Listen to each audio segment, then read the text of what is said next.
The price of suspicion. He threw her out, convinced she was a cheat. 7 years later, he found her in a hospital, standing next to a boy with eyes that mirrored his own. What happened in those 7 years? The hidden letters, the lie, and the explosive truth are about to shatter his life. Are you ready for the deepest betrayal? This is the price of suspicion. Before we dive in, please subscribe to the channel, hit the like button, and let me know your immediate thoughts in the comments. Part 1. The betrayal. The air in the London flat was thick with the scent of stale money and dried-up ambition.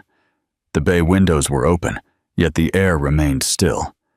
The heat clung to the expensive wallpaper like contained fury, suffocating. Upstairs, Ethan Vance, the high-flying finance executive, paced his study. His jaw was clenched, his eyes vacant. A stack of photographs lay scattered across the polished mahogany desk. Each image was a punch. Every silence, a strangled scream. "I warned you, Anya. I warned you I would never tolerate this." His voice was a knife dragging across concrete. There was no doubt left. Whatever small love remained, if any, was crushed under tons of suspicion. Anya Sharma stopped in the doorway, trembling, her hands open at her sides, as if trying to contain an internal storm. "Ethan," her voice was barely a whisper. "Look at me. At least do that." He didn't look. He snatched up the photos violently, as if they could shield him from facing her. The images. Anya at a quiet cafe. Anya smiling next to a man he didn't recognize. Anya entering an office building that wasn't hers. They seemed to confirm everything Ethan feared. "Do you think I'm an idiot?" He slammed the pictures onto the living room table. "Do you think I don't know what these photos mean?" She stepped closer, unafraid of his tone, but with a sadness carried by someone weary of defending herself. "I don't know who took those photos or where you got them, but I never betrayed you, Ethan. Never." "You think you're going to convince me with that?" His laugh was bitter. In the corner of the room, sitting like a statue, Evelyn Vance, his mother, observed the scene. Her eyes were cold, with a cynicism disguised as compassion. She was the one who had delivered the photos. She was the one who, in a low voice and with worried eyes, had whispered to her son, days earlier, "I don't want people to see you as a fool. Look at this, and draw your own conclusions." Anya turned to her mother-in-law, her eyes full of tears, but her voice still held firm. "You know this is a lie, that these photos, the photos don't prove anything." Evelyn elegantly crossed her legs. She took a slow sip of her now cold tea. "I know what I saw, dear, and you know very well what I'm talking about. Crying won't help you now. Ethan has the right to know who he married." Anya flinched as if struck by an invisible slap. She looked at Ethan, who was clenching his fists, his jaw tight. He still wouldn't look at her. "I never asked you to choose between your mother and me, Ethan. But now I'm asking you to look me in the face and tell me if you truly believe this." There was a silence. One of those silences that isn't empty, but full of pain, pride, and things that hurt too much to be spoken. Ethan looked out the window. The orange light of the setting sun cut through the London skyline like a hot blade. And it was only then, without looking at her, that he spoke. "Get out of this house today." The world stopped for an instant. Even the wind seemed to hush. Anya took a step back, as if the floor had sunk beneath her. She searched his eyes for any crack, any sign of the man she knew.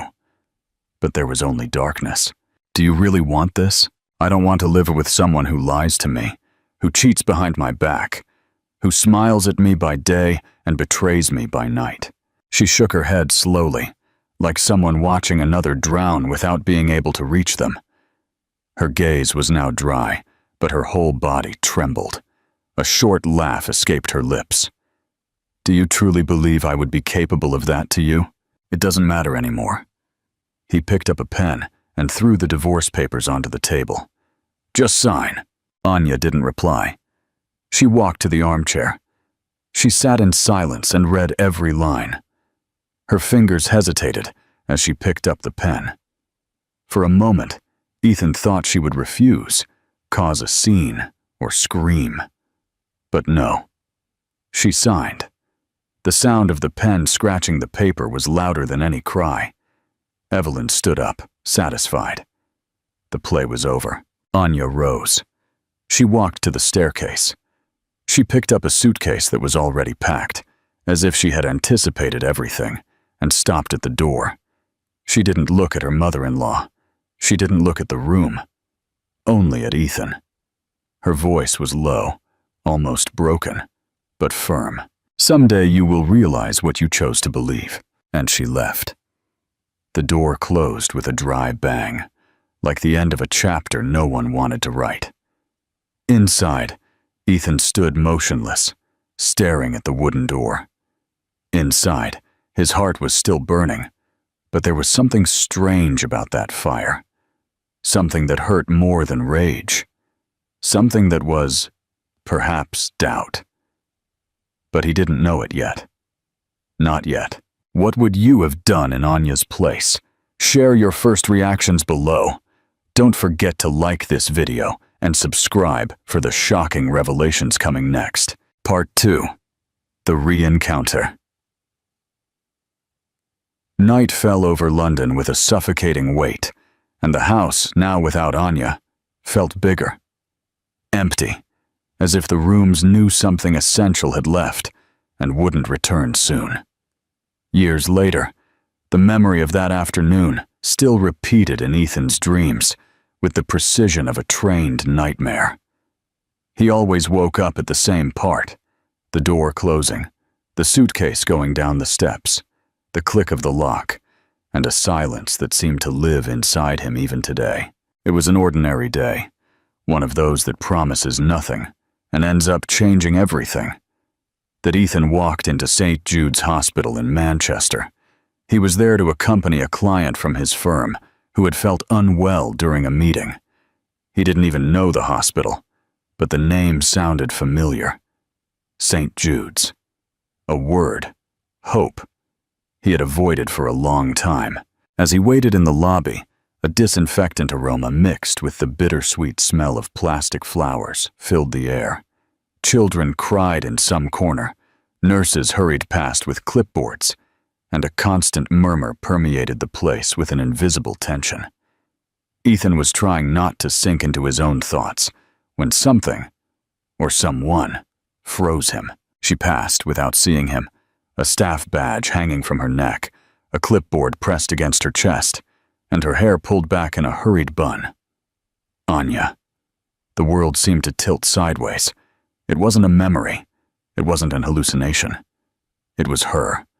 Her assured stride, her gaze straight ahead, shoulders carrying more than just the workday shift. Ethan stood up, unsure if he should utter her name. Something inside him beat fiercely. Her name burned in his throat, but he didn't call her. He just followed. Dragged by an invisible thread, she turned right, towards the pediatric ward. She entered a room, and it was there, right in front of that door, that Ethan stopped.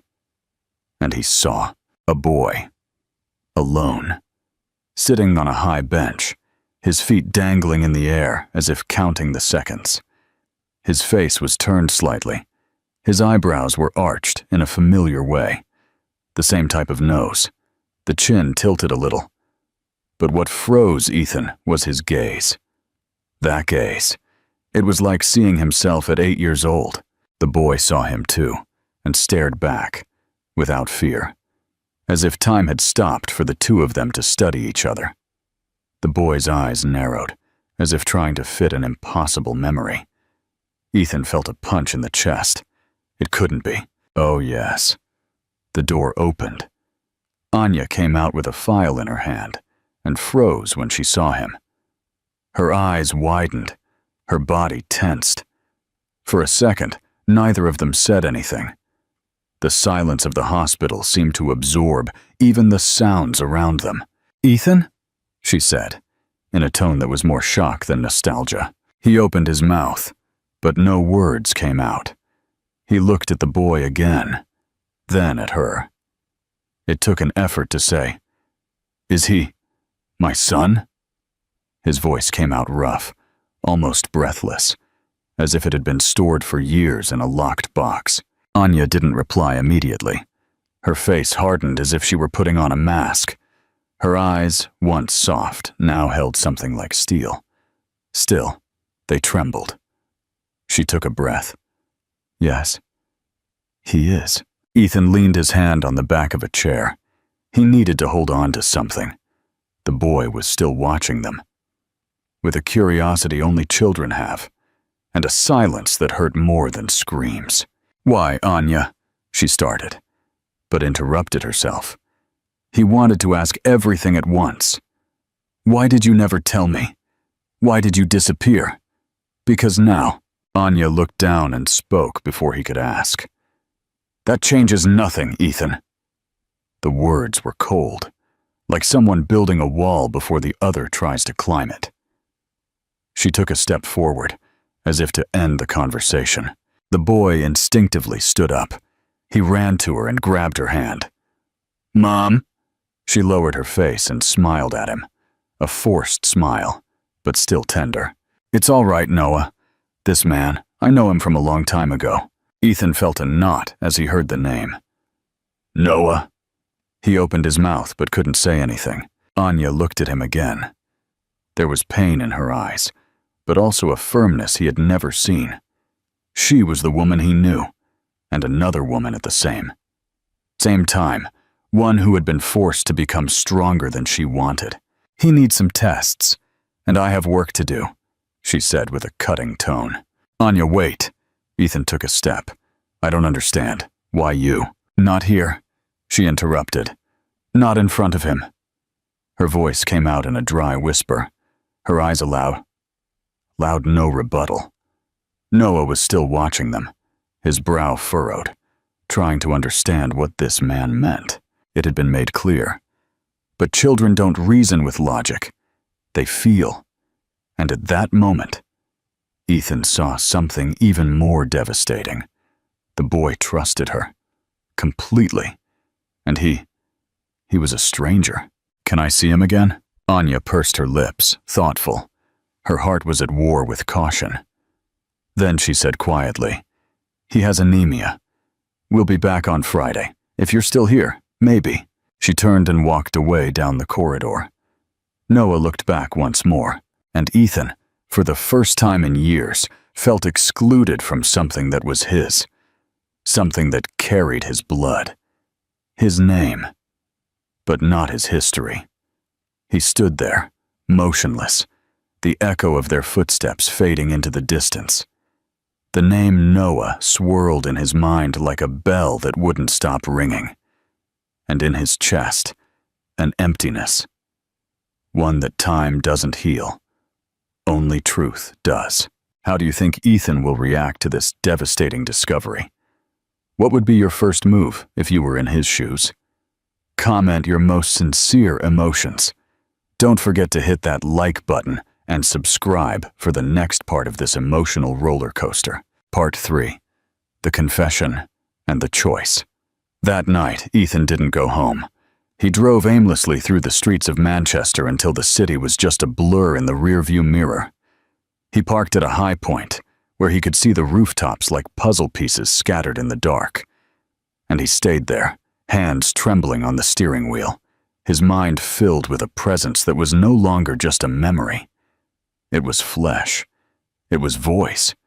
It was a gaze reflected in a child who carried his face in miniature. Time couldn't go back, but the questions could. Why hadn't they sought him out? And that hurt more. Had they looked for him after all? The next morning, Ethan didn't go to the office. He called an assistant, invented an excuse, and drove straight to London. The trip back to his parents' old house was a painful immersion into a past he had avoided for years. With every mile, he recalled the suffocated arguments, the slammed doors, and the day Anya vanished from his life with a phrase that now sounded almost like a prophecy. Someday you will realize what you chose to believe. That day had arrived. Evelyn's house was the same. The beige facade, the dark wood windows, the artificial flowers at the entrance. But now it seemed smaller. Or perhaps it was he who no longer fit there. He knocked twice. Nothing. He tried the handle. It was unlocked. He walked in unceremoniously, and the smell hit him hard. Old perfume, eucalyptus, something too sweet. Everything was the same, everything suffocating. He called for her, but only an echo replied. He walked to his mother's study. He stopped in front of the antique desk, with its golden handles and varnished wood. It had always had a lock. He knew it, and he also knew where the key was, stuck with adhesive tape behind the mirror. He opened it with trembling hands. Inside were old papers, bills, yellowed letters, a silver brooch, and then an envelope, white, addressed to him. In handwriting he would recognize even with his eyes closed. Anya. The date in the corner was 3 months after the divorce. He had never seen that letter. Never. Ethan opened it slowly, as if something might explode. Ethan, I'm writing this letter not knowing if you'll ever read it. I've tried to call you.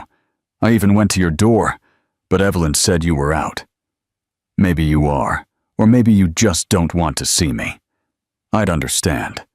But I need to tell you this, even if you decide to tear this letter up when you're finished. I didn't do any of the things they said. I swore it to you, and I still swear it. There was no betrayal. It was all a trap. I loved you. I still love you. And there's something you need to know. I'm pregnant. Ethan felt his stomach churn. The letter fell to the floor, but he didn't fall. Not now. He pulled open every drawer, every lock, and there were more. More envelopes, all addressed to him, each with different dates. A flow of stored, censored, silenced desperation spanning years. It was true. She had tried. He went to the kitchen. He needed water, but the taste of guilt already dried his throat. The sound of the front door opening broke his trance. Evelyn walked in, dragging a shopping bag, talking to herself about the traffic. Seeing her son there, with the envelope in his hand, she froze. And then, for a second, the mask slipped. Did you come to see your mother without warning? Why didn't you give me these letters? The question was a sharp blow. She hesitated.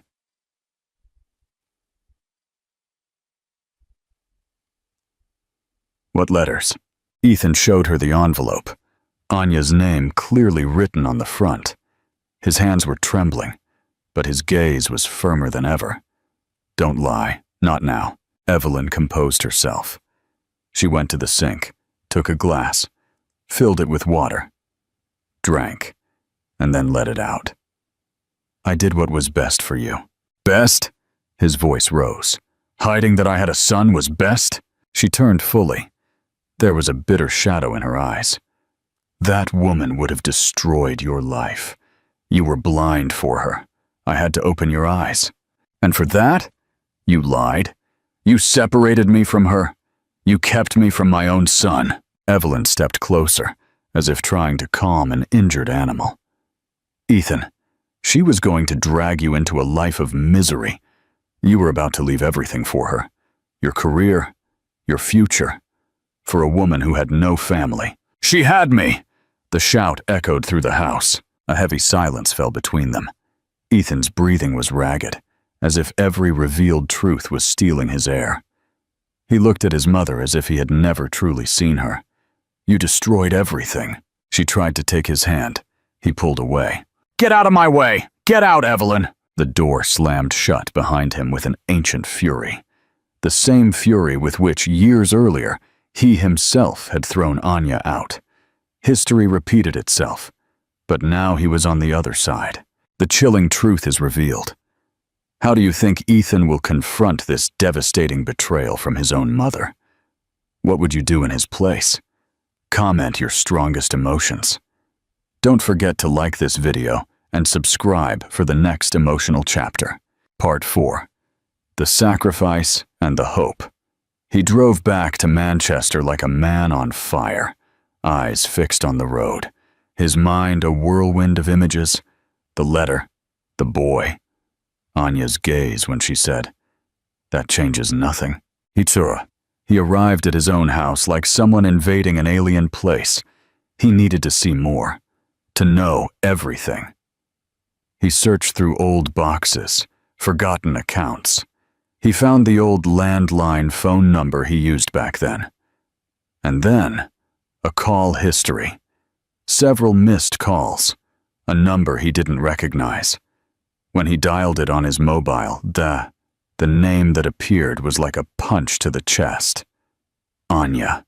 And then, as if something screamed inside him, Ethan took his phone and called.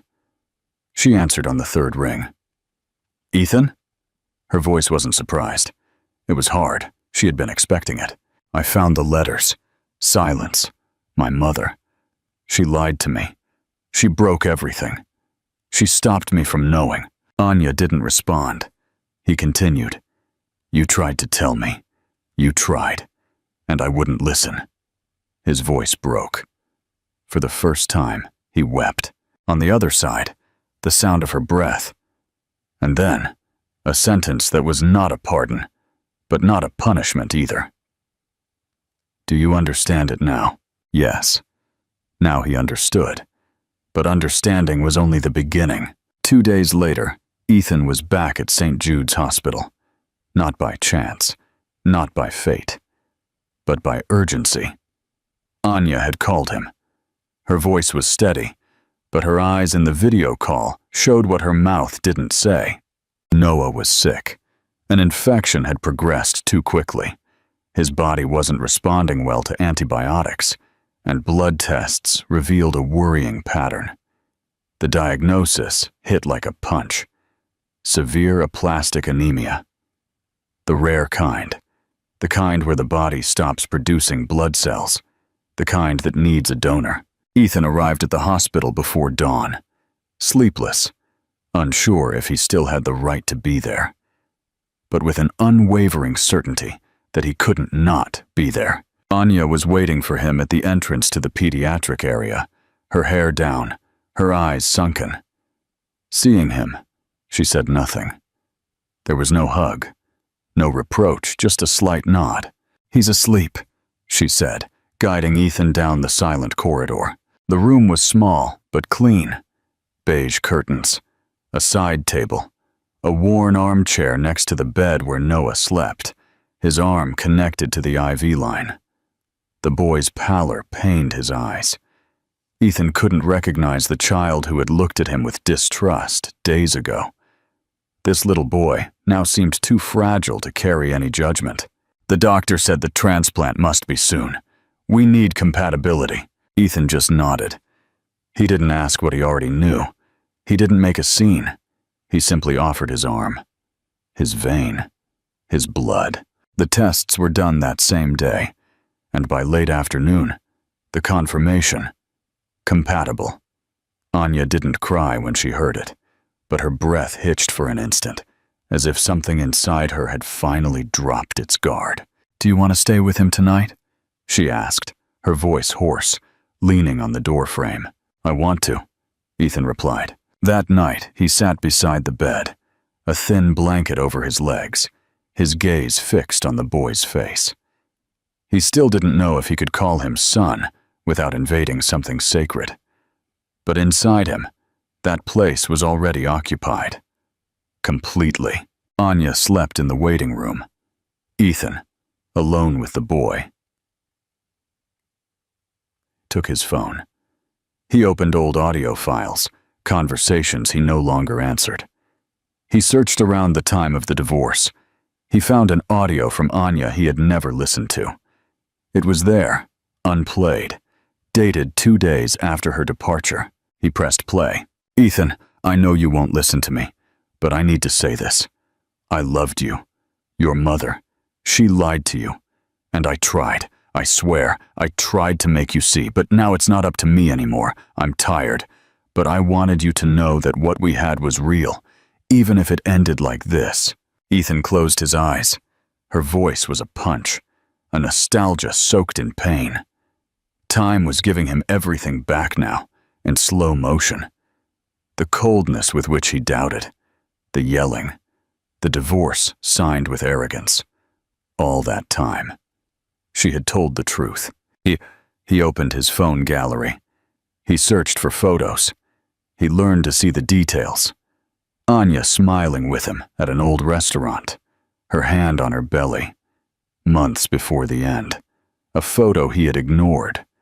Now he saw she was already pregnant. The world didn't change suddenly.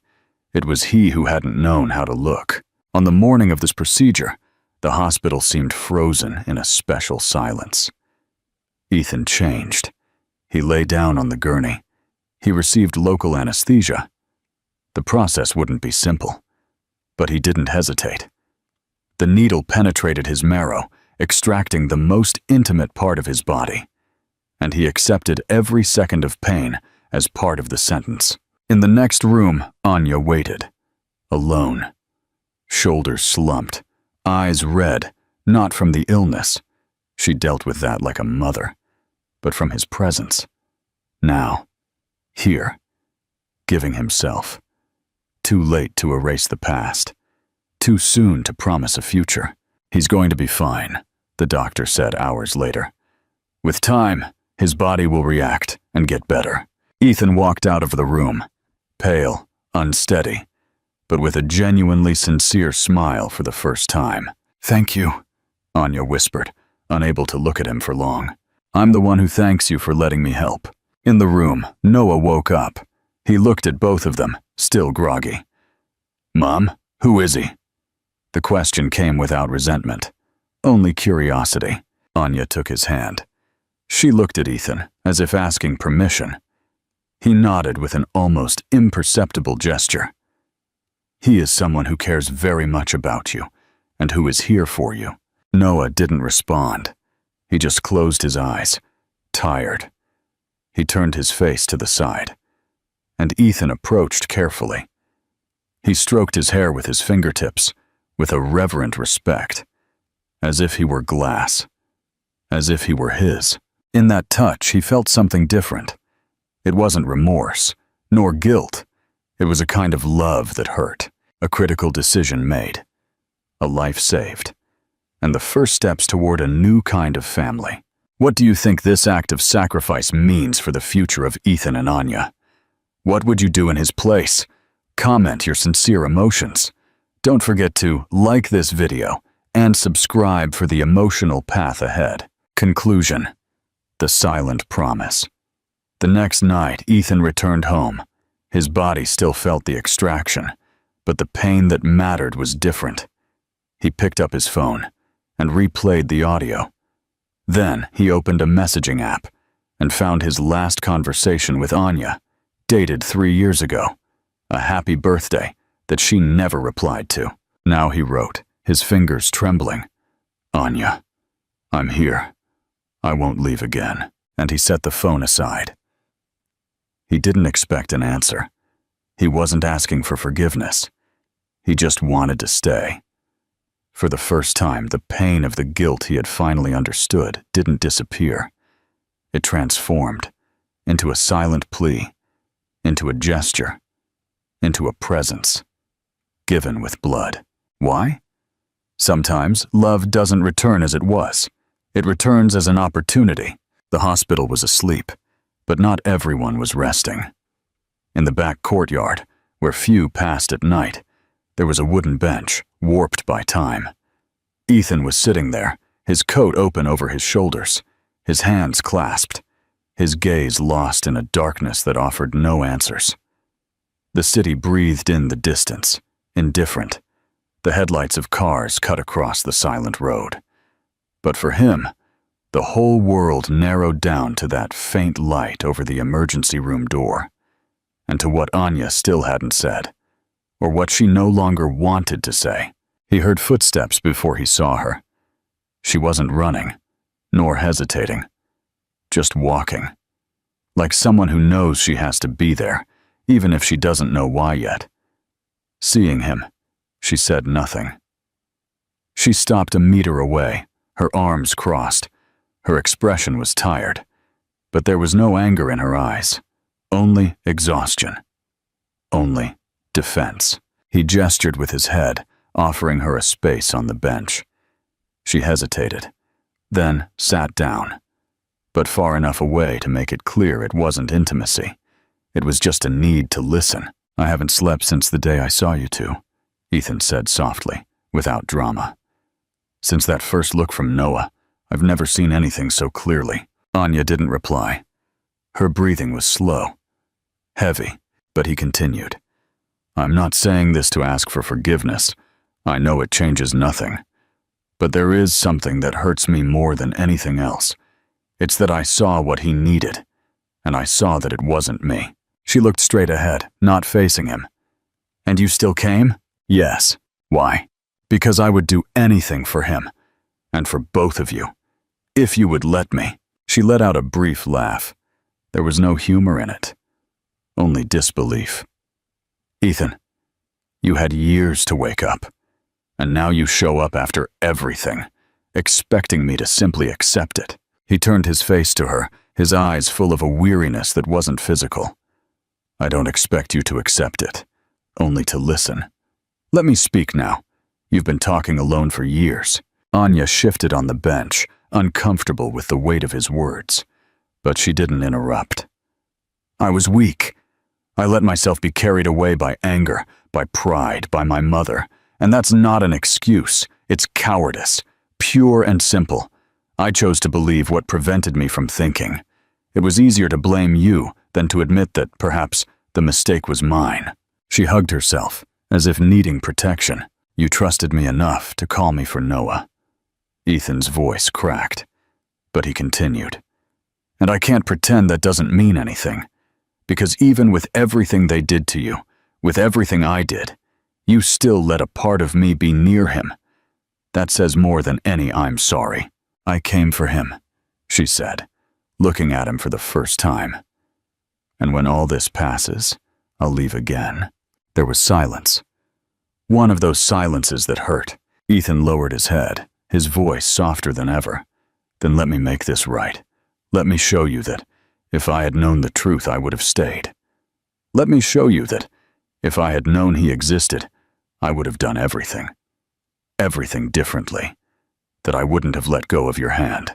Anya remained silent for so long that he thought she would get up and leave. But that's not what she did. "What exactly do you want to show me?" Her voice was now sharper. "That you're a good father, a good man, that you're sorry, all that? It doesn't work that way, Ethan. You can feel it. But that doesn't erase what happened. It doesn't erase how you made me quieto. The days I tried to contact you while you ignored me. It doesn't erase the months of fear, raising a child alone, or the nights pretending to be okay because I had no one left. None of that disappears just because you want to make it right now." "I know it doesn't disappear," he replied, a knot in his throat. "But I'm still here, and I won't leave." She closed her eyes. For a second, her armor cracked, but she immediately recomposed herself. "You say that now, when he needs you, when guilt weighs on you, and later, when he gets better, when your life returns to normal. Do you think I'm that kind of man? I don't know who you are anymore. I don't." The phrase was said with coldness, but without hatred. "Then get to know me again," he said. "Give me that chance, even if it's just so you can hate me for a good reason, and not for the version my mother sold you." She looked at the ground, her brow furrowed. There was a war in her eyes, and he knew it. Because for years he had pretended that war didn't exist. Now he saw it. "Ethan, I'm not asking you to come back, nor to pretend you've forgiven me. Just let time do what I couldn't. Listen to you." The silence was now lighter, less heavy. Anya looked at him. Finally. And something in her eyes was different. It wasn't surrender. It was doubt. But it wasn't rejection. "He likes strawberry ice cream, And he hates beets. Me too, Ethan replied without smiling. He's afraid to sleep in the dark. Me too. She slowly let out her breath. Her hand rested on her lap, trembling. He extended his own, not to touch her, just to show it was there, and that he wouldn't hide anymore. Anya didn't take it, but she didn't pull away either. And perhaps that, for now, was enough. A fragile truce, built on honesty and a child's love. Epilogue. A silent hour. The weeks that followed weren't like a movie. There were no flowers at the door, nor declarations in rain-soaked cafes. There was silence, and one step after another. There was Noah smiling again more often. Ethan picking him up from school when he could. Anya watching from a distance, with the care of someone protecting a wound that was still exposed, even if it was healing. Ethan didn't force his presence. He simply was. He brought a sandwich for Noah's break without asking if he could. He said goodnight, even if she didn't reply. Sometimes he sat on the hospital sofa just to listen to their voices. It was the silence that had once been absent in his absence, but reconstruction also has its limits. And Anya, despite everything, still held her entire being under the armor of the past. That afternoon, while Ethan washed the dishes from an improvised lunch, she entered the kitchen. She watched him in silence, his shirt sleeves rolled up to the elbows, his simple movements, the silence that demanded nothing. He turned and smiled. She didn't return the smile. "We need to talk." He dried his hands with the cloth. His expression turned serious. "About what you want from me? From us? I don't want an us if it's only going to be a memory. I don't want to go back. I want a beginning," he said. She shook her head slowly. "You say that now, but time doesn't go back, Ethan. And Noah, he can't suffer again. I can't risk that.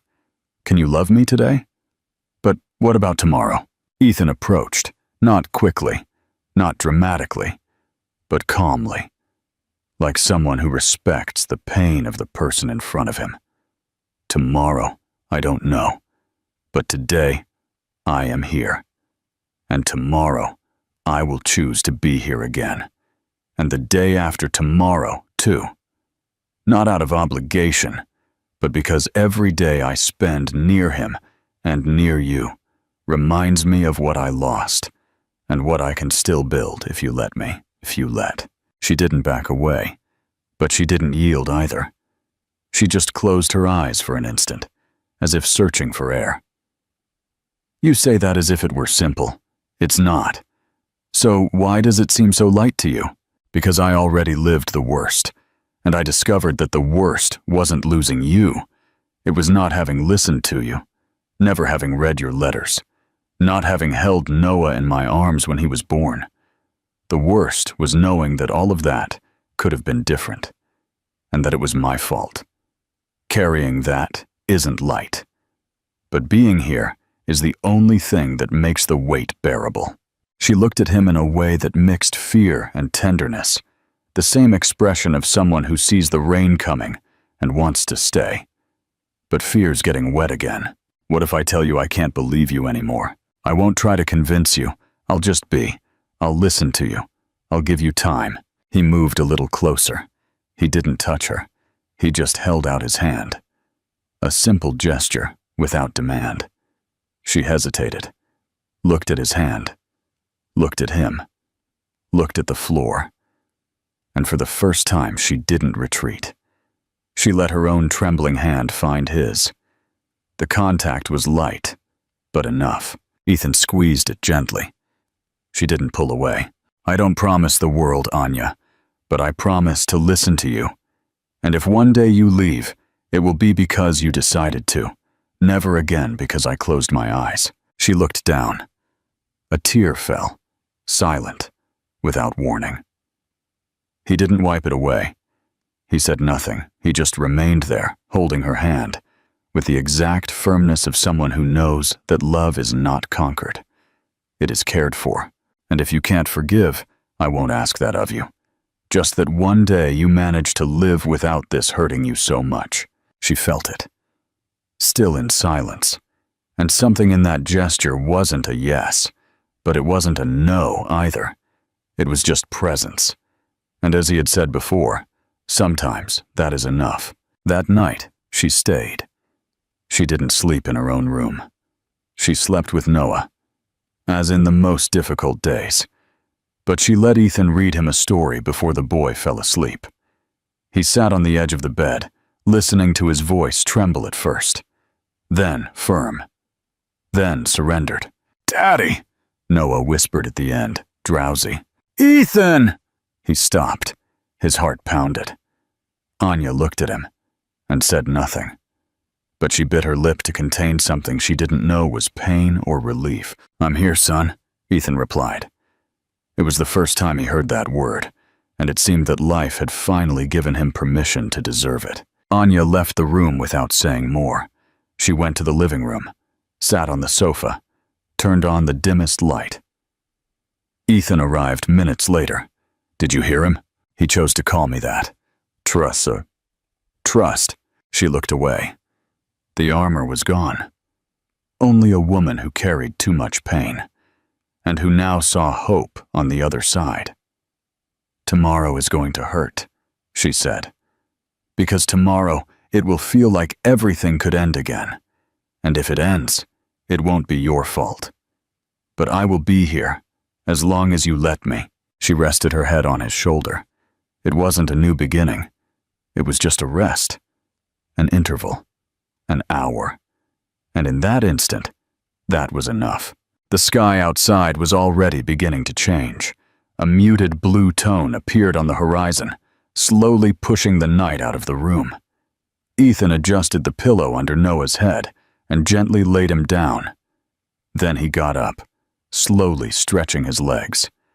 Anya also stood. She walked towards him. They looked at each other, without haste, like someone still testing the ground. He caressed her face, a face he knew, yet was learning again. She said nothing, but she didn't pull away. And in that instant, under the near light of day, the three of them belonged, finally, to the same place, without haste, without demands, simply together. If this story touched your heart, share it with someone who needs to believe that new beginnings are possible. Subscribe to the channel, turn on notifications, and follow other chapters where love, pain, and hope meet, just like in real life. Because sometimes, all we need is a second chance. The new rhythm. The weeks turned into months, establishing a new, fragile rhythm in their lives. It was a routine built not on romance, but on the quiet, consistent labor of rebuilding a foundation. Ethan didn't move in, but he was always close. He rented a modest apartment a 15-minute walk from Anya's. He called it his forward operating base. He was present for Noah, without being demanding. He learned about Noah's aversion to sudden noises, his love for building elaborate Lego castles, and his habit of humming off-key when concentrating. Ethan, the former cutthroat executive, now spent his evenings reading superhero graphic novels and practicing the intricate folding of paper airplanes. Anya watched. Her initial armor had softened into a cautious vigilance. She never openly encouraged his presence, but she stopped providing excuses for his absence. Their conversations were strictly logistical: school pickups, doctor's appointments, and Noah's favorite brand of strawberry ice cream. The emotional distance remained vast. One afternoon, Ethan volunteered to chaperone Noah's school trip to the Manchester Museum of Science and Industry. Anya was busy with a long shift, and she needed the help. During the trip, a small girl accidentally bumped Noah, causing him to drop his treasured paper plane. Noah, still fragile from his illness, burst into tears, not of pain, but of frustration. The other parents looked awkward. Ethan, instead of sweeping in to fix it, knelt down, meeting Noah at eye level. "Hey pal, it's just paper," Ethan said softly. "It can be fixed. We just need to find the mistake, fold it differently, and try again. That's the best part of paper." Noah sniffled, looking at the crumpled paper. "Can we?" "We can," Ethan promised. "We always can." He spent the next 20 minutes sitting on the cold stone floor, meticulously smoothing out the creases and refolding the plane. When Noah launched it again, it flew straight and true, soaring across the hall. Noah laughed, a full, ringing sound that made Ethan's heart swell, with a pain that was oddly welcome. Anya heard about the incident later that evening. She found Ethan waiting by her front door, holding a bag of takeout. "He told me about that plane," Anya said, leaning against the doorframe. "He's a good kid," Ethan mumbled, looking down at his shoes. "He just needs to know he won't break when things get bumpy." "No," Anya corrected him, her voice quiet. "You said, 'We always can fix it.' That's what he needed to hear. That's what I needed to hear all those years ago. It wasn't a forgiveness, it was a recognition. What is the most crucial quality Ethan needs to demonstrate to earn Anya's trust? Consistency, humility, or the ability to listen? Share your opinion in the comments. Facing the ghost, the real challenge came when the ghost of the past tried to return. Ethan received a distressed call from his younger sister, Clara, a woman who had quietly distanced herself from their mother, Evelyn, over the years. "Ethan, Mom's had a small fall. Nothing serious, but she's asking for you. She's talking about the will," Clara whispered over the phone. The name Evelyn was a cold weight. Ethan hadn't spoken to his mother since the day he confronted her about the letters, 3 years ago. Anya saw the tension in his shoulders when he hung up the phone. "What is it?" "My mother. She's sick. She wants me to go to London." Anya looked at him, her gaze unwavering. "Are you going?" "I don't know," Ethan admitted, running a hand through his hair. "I owe her nothing. She tore our life apart for pride. But she is still." "The reason you made your choice," Anya finished for him. "The temptation of her approval led you to believe her lies. Going back now." Tonantine is stepping back into that old pressure cooker. Ethan realized the danger instantly. Returning to that house, to that environment of manipulation and wealth, without the anchor of his new values, was a risk. He could easily revert to the defensive, angry man he used to be. "I need to go," Ethan said, making a firm decision. Not for the will, but to end it, to set the record straight. "But I can't do it without you," Anya frowned. "Me? Why?" "Because you are the proof. You are my clarity. If I go alone, I'll be fighting the old battle. If I go with you, I'm showing her the new life, the life she tried to erase. I need you there to keep me honest, to remind me what I'm fighting for." Anya hesitated, the thought of facing her manipulative former mother-in-law filling her with dread. But she looked at the courage in Ethan's eyes, a humility she respected, and she saw an opportunity to finally close that painful chapter. Not for him, but for her own peace. "I won't go as your wife, Ethan," Anya stated. "I will go as the mother of your son, and the woman you should have listened to." The return to the lion's den. The following weekend, they drove to London. The moment they stepped into the sterile elegance of Evelyn's penthouse, the old dynamic snapped into place. Evelyn, though frail, was still formidable, wrapped in silk robes, sipping expensive sherry. "Ethan, darling, you came, and you brought—" Evelyn paused, her cold gaze sweeping over Anya. "The nurse, I presume?" "No, mother," Ethan said, his voice steady. "This is Anya. She is the mother of your grandson, Noah." The look of shock on Evelyn's face was the first genuine emotion Ethan had seen there in decades. Anya stood firm, arms crossed, meeting Evelyn's gaze without flinching. "You had a son?" Evelyn whispered, betrayal evident in her tone. "You didn't tell me. You sealed the letters that told me," Ethan retorted, pulling a stack of yellowed envelopes from his briefcase and dropping them onto the glass table. You lied to me. You stole 7 years of my son's life and ruined my marriage for a lie based on your own vanity. I'm not here for your money, Mother. I'm here to tell you that I chose my family. I chose the truth. And I'm writing you out of my life, not because of what you did to me, but because of what you did to an innocent child." Evelyn was speechless, her power dissolving around her. Anya, watching the man who had thrown her out now standing up for her truth, felt a final, painful piece of the armor around her heart break away. He wasn't the man who had destroyed her life. He was the man fighting to be worthy of the one he had tried to ruin. It wasn't forgiveness, but it was closure. And for Anya, that was the most profound form of healing. If you witnessed Ethan finally standing up to his mother, what would your final verdict on his redemption be? Do you think Anya will finally allow herself to love him again? Comment your thoughts. Don't forget to share this powerful moment with a friend, and subscribe to the channel for the ultimate conclusion, the quiet aftermath. The confrontation with Evelyn was the sharp, necessary cut that allowed the wound to finally heal. The drive back to Manchester was quiet, but it was a silence free of the old, suffocating tension. It was the silence of two people who had faced their darkest past and walked out side by side. Anya didn't thank Ethan for the confrontation. She didn't need to. The simple fact that she sat beside him, no longer needing to guard her heart against his weakness, was enough. A few weeks later, Noah's recovery was complete. He was healthy, vibrant, and completely oblivious to the dramatic war fought for his existence.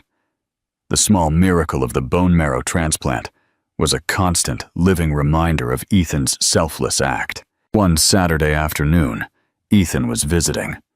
He was sitting on the floor, helping Noah assemble a ridiculously complicated Lego castle. Noah suddenly looked up at him, those familiar blue eyes serious. "Daddy," Noah started, testing the word softly. Ethan froze, the Lego brick halfway to the wall. He hadn't heard the word daddy since the hospital, and he had never expected to hear it again.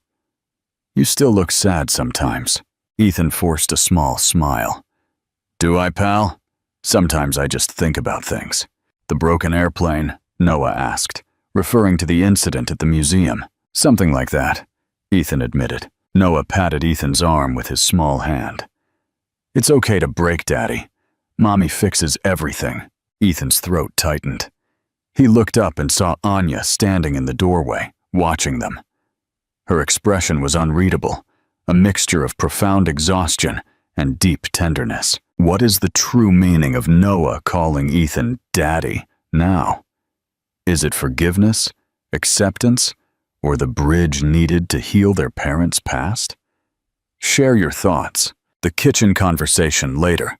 After Noah was tucked in, Ethan and Anya were in the kitchen. Ethan was scrubbing the leftover sauce from the pan, a domestic routine that felt more meaningful than any boardroom meeting ever had. "He called me Daddy," Ethan said, his voice low and ragged. "I don't deserve that." Anya walked up to the counter, took a rag, and started drying the dishes, matching his quiet industry. "Deserve is an old word, Ethan. It belongs to the old life, the one where you had to earn affection with success." She looked at him, her eyes finally clear, free of the residual steel. "You can't earn back the past. You can only earn the future. And that's what he's offering you, a new beginning, with no scorekeeping." Ethan placed the clean pan on the rack. He turned to face her, the proximity feeling electric after months of maintaining physical distance. "And what are you offering?" he asked, his voice shaking slightly. "You let me stay for him. You let me fight my mother for us. You let me see the truth. But you haven't told me what you want, Anya. What do you need to finally let go?" Anya closed her eyes for a moment, letting out a slow, heavy breath. "I need one thing, Ethan. I need to know you are no longer running from vulnerability. You left because you saw my love as a weakness, as a risk to your perfect world. Do you know, truly know, that this the chaos, the worry, the shared responsibility, is the only real strength we have. Ethan didn't hesitate. He took her hands, not with a sudden, dramatic grab, but with a slow, deliberate movement, waiting for her to pull away. She didn't. I learned that on the day of the transplant, Anya. I lay on that table, giving my marrow, and I realized that I had nothing left to protect. My pride was gone. My perfect world was a lie. All that mattered was the survival of that boy, and the survival of the honest woman who raised him alone. I chose vulnerability that day. I chose the terrifying, messy truth of being a father over the easy comfort of being a successful stranger. That choice, that fear, is the most powerful love I have ever known. The unbroken promise. Anya looked at their clasped hands. Her fingers, which had signed the divorce papers years ago, now intertwined with his. It wasn't the man she had married, full of pride and arrogance. It was a humbled, honest man who stood before her. "I don't know if I can ever forgive the old you," Anya whispered. "Don't," Ethan said. "He's gone. I'm just asking you to accept the man who is here now." Anya didn't answer with a word. She leaned in, resting her forehead against his. It was a silent, profound gesture of acceptance. The distance that had separated them for years, physical and emotional, vanished in that quiet, shared moment. It wasn't a passionate kiss or a dramatic declaration. It was an unspoken promise built on scars and survival. That night, Ethan didn't go back to his forward operating base. He stayed. Not in her bed, but on the sofa, with a blanket and the quiet permission of her presence. The next morning, Noah woke up and found both his parents in the kitchen. Anya was making tea. Ethan was burning toast. The scene was imperfect, chaotic, and utterly real. "Daddy, did you sleep here?" Noah asked. His face lit up. "I did, pal," Ethan confirmed, smiling. "I think I'll be staying here for a while." Anya looked at Ethan. She didn't smile, but her eyes held a warmth that surpassed any smile. Their love story wasn't a fairy tale that restarted. It was a real, raw commitment that finally began. Did Ethan finally earn his second chance? What does their quiet acceptance mean for their future? Comment your final thoughts. Share this video with someone who needs to see that true forgiveness is possible. And subscribe to the channel for more stories of redemption.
A poor young woman missed her job interview to help a woman in a wheelchair, and that woman ended up wanting her as a daughter-in-law for her millionaire son. Before we begin this story, let us know in the comments, which city are you watching from? And don't forget to rate this story from 0 to 10 at the end. Enjoy the story? Ivy Morris was walking quickly down the sidewalk, clutching a blue folder in her hands. The sound of her heels on the pavement echoed like a rushing clock. Click, clack, click, reminding her that time was not on her side. The interview at the Hilton Grand Hotel was her one chance to turn things around. After months of being unemployed, this was the only thing standing between her and unpaid rent. But of course, the universe had other plans. "Please, can someone help me? The wheel's stuck." The desperate voice came from the street. Ivy paused, glanced at her watch, and muttered, "Oh no, not now." She turned and saw an elderly woman in a wheelchair, struggling to free one of the wheels caught in what looked more like a bear trap than a manhole. The poor woman was pulling and pushing, grumbling all the while as the chair squeaked. "Hold on, ma'am. I'll help you," Ivy said, rushing over. The woman sighed in relief. "Thank you, dear. I thought I'd be stuck here for the rest of my life." Ivy crouched down and tugged at the wheel. Nothing. Tried again. Still nothing.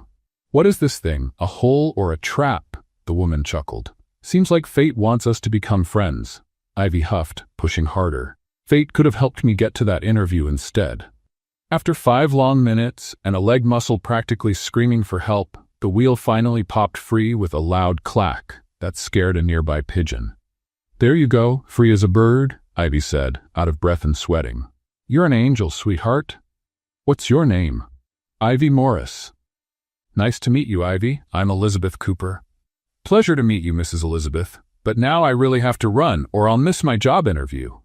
And she ran. When she reached the hotel, it was 11:05. The interview had been scheduled for 11. The doorman gave her a sympathetic look. "Sorry, miss, they've already finished." She hurried up the steps, knocking on the glass door. "Please, I'm Ivy Morris. Something unexpected happened." The manager appeared, cold and impatient, holding a stack of resumes. "Miss Morris, the interview ended 5 minutes ago." "But it was only 5 minutes. I helped a woman." "We're not hiring kindness, miss. We're hiring punctuality." The words hit Ivy like a punch.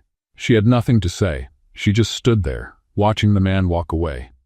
She walked out of the hotel with teary eyes. The blue folder now felt like it weighed a ton. "Great, I saved someone's day and ruined mine," she muttered. But fate, with its strange sense of humor, wasn't done yet. "Ivy, wait." She turned around. Elizabeth Cooper was coming down the sidewalk in her wheelchair, now being pushed by a well-dressed driver. "Did you get the job, dear?" "No, I was 5 minutes late." Elizabeth frowned, truly upset. "Then it was my fault." "No need to worry, ma'am. It's my own fault. That hole was tricky, but the clock was worse." Elizabeth looked at her for a long moment, then gave a small smile. "You have a good heart, and I believe people like you deserve opportunities." "Opportunities?" Ivy raised an eyebrow, suspicious. "Yes, how about we go grab a coffee? I'd like to talk to you." "Oh, you don't have to. You've got your own things to do." "Sweetheart, my only appointment today is with fate." Ivy blinked, confused, but agreed. At the cafe on the corner, Elizabeth ordered 2 cappuccinos and began talking as if she had known Ivy for years. "You're determined, empathetic. Do you know what you're missing? A job?" "Exactly, and maybe a husband. You're not wearing a ring, so no husband, right?" Ivy nearly choked on her coffee. "My life's already chaotic enough on my own. I don't have time for dating." Elizabeth gave a sly smile. "Just wait. I want you to meet my son." A few minutes later, Derek Cooper walked in, tall, perfectly dressed in a gray suit, and looking like he was late for a million more important things. "Mom, what happened?" The driver said it was urgent. "Sit down, Derek. This is Ivy Morris, the young woman who helped me earlier today." "Nice to meet you," he said flatly. Elizabeth folded her hands, pleased. "Ivy, my son needs a wife."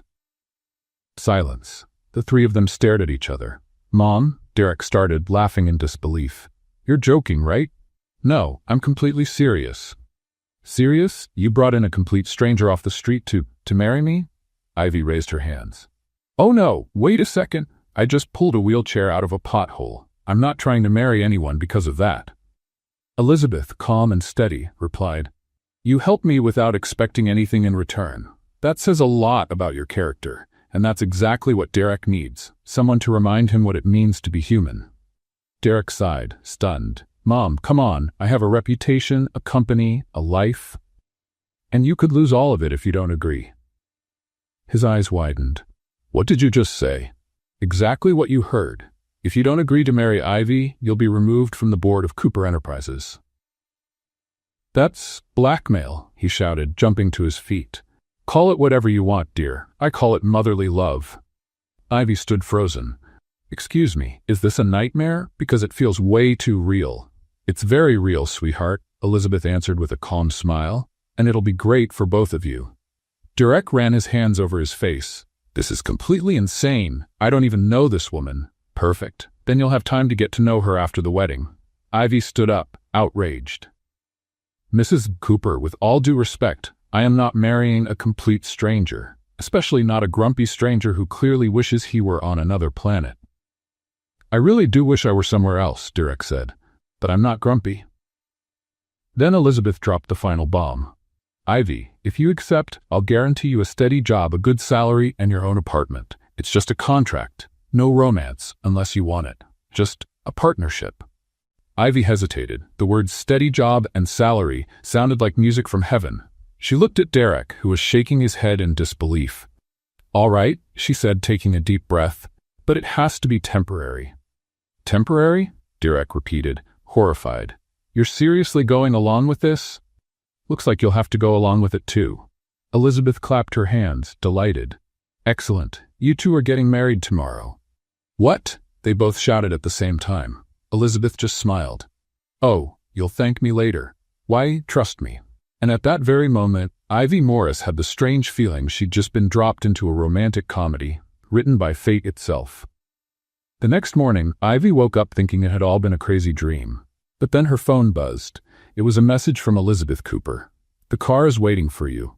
See you at the courthouse at 10 a.m. Wear something nice, sweetheart. Ivy sat up in bed, eyes wide. Oh no, this is real. This is very real.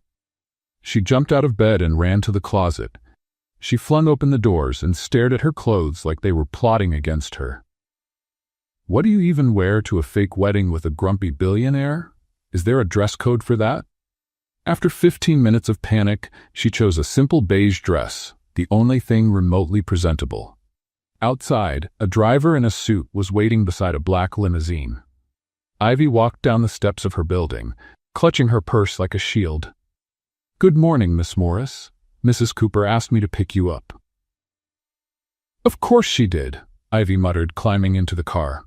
During the ride, she stared out the window as the city passed by in slow motion. People going to work, drinking coffee, living their normal lives. And her? She was on her way to marry a stranger. My life's turned into a soap opera, she whispered. When she arrived at the courthouse, Derek was already there. He wore a flawless gray suit, but his expression said he'd rather be anywhere else in the universe. Elizabeth stood beside him, smiling like she was planning a Sunday picnic. Ivy, darling, you look lovely. Thanks, Ivy replied, looking around. Where's the rest of it? The rest? Elizabeth blinked, confused. You know, flowers, guests, a cake, something that feels like a wedding? Elizabeth shrugged. Sweetheart, this is just a contract. No need for all the theatrics. Derek crossed his arms. Finally, something we agree on. Ivy took a deep breath. All right, let's just get this over with before I change my mind. The three of them stepped inside the courthouse. The place was small, quiet, and smelled faintly of old paper. The clerk, a middle-aged man with thick glasses, greeted them with a polite smile. Good morning. Documents, please.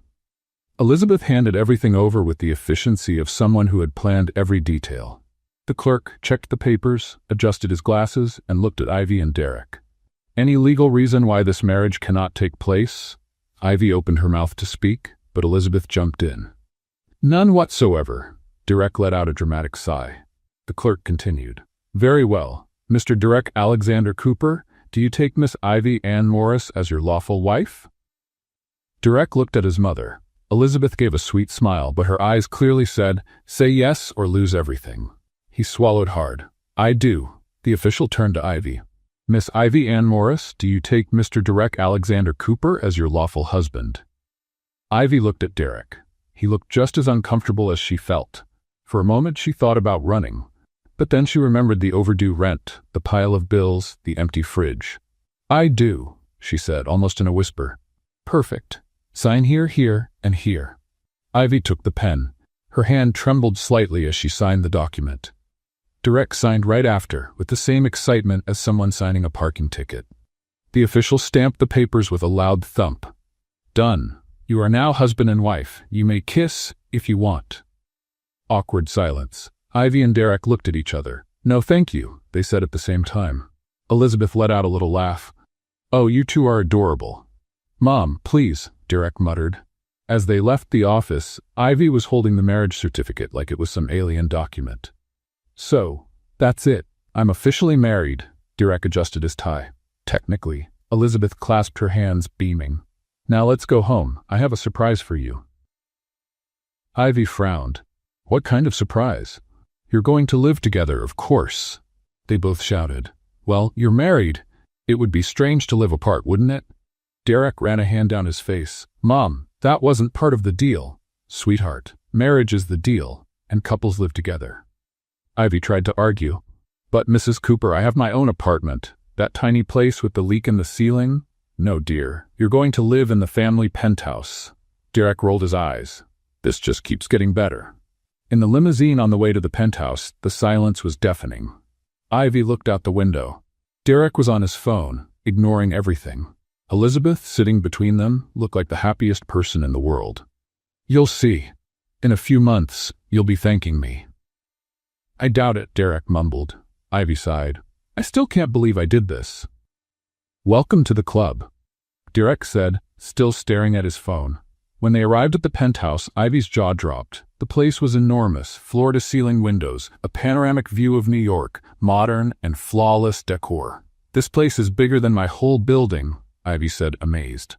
Elizabeth smiled. "I'm glad you like it, dear. Your room is upstairs." "Room? What do you mean, room? Singular?" Ivy's eyes widened. "Yes, dear, you're married." Derek stepped in quickly. "Mom, I'll sleep in the office." "No, you won't. You need to look like a real couple." Ivy raised her hands. "Wait, I didn't agree to this." Elizabeth patted her shoulder. "Dear, it's just for the contract. You can put a pillow in the middle of the bed, like in those old movies." Derek scoffed. "This is ridiculous." "What's ridiculous is wasting an opportunity like this," Elizabeth replied seriously. "Trust me, you'll thank me." And with that, she walked out, leaving Ivy and Derek alone for the first time as husband and wife. They looked at each other. Ivy crossed her arms. "So, now what?" Derek sighed. "Now we try to survive this." Ivy shook her head in disbelief. "I should have left that wheel stuck in the hole." Derek almost smiled. Almost. Couldn't agree more. And just like that, the marriage of convenience became real. Two strangers, one marriage certificate, and a completely uncertain future. But Elizabeth Cooper smiled, satisfied, as if she had just completed the perfect plan. Because deep down, she knew exactly what she was doing. The next day, Ivy went back to her small apartment to pack her things. The place was modest, with a tiny kitchen and a window that faced the alley out back, but it was hers. Or at least it had been. She opened the closet and started tossing clothes into a suitcase, still trying to process everything. "Married. I'm married," she murmured, shaking her head. That's when the door burst open. Ivy Ann Morris. It was Rachel, her best friend since school, wide-eyed and holding her phone. "Rachel, you nearly gave me a heart attack." "I gave you a heart attack. Girl, you got married and didn't tell me. I had to find out through the New York Society's Instagram." Ivy blinked. "Wait, what do you mean Instagram?" Rachel turned the phone toward her. There was a photo of Derek entering the registry office with the caption, "Billionaire heir Derek Cooper gets married in surprise ceremony." Ivy groaned. "Oh no." Rachel sat on the bed, arms crossed. "Well, are you going to tell me, or do I have to learn everything from the internet?" Ivy sighed and told the whole story. The hole in the sidewalk, the missed interview, the coffee with Elizabeth, the crazy proposal, the threat of being disinherited. When she finished, Rachel was speechless. "You're telling me you got married because you helped a lady on the sidewalk? That's unbelievable." "I know, Rachel. But now I'm stuck in a deal with one of the most powerful families in New York." Rachel burst out laughing. Girl, your life turned into a movie, like Cinderella, but with no glass slipper and way more drama. It's not funny. Ivy threw a pillow at her. Oh, it is. So what now? Are you living with him?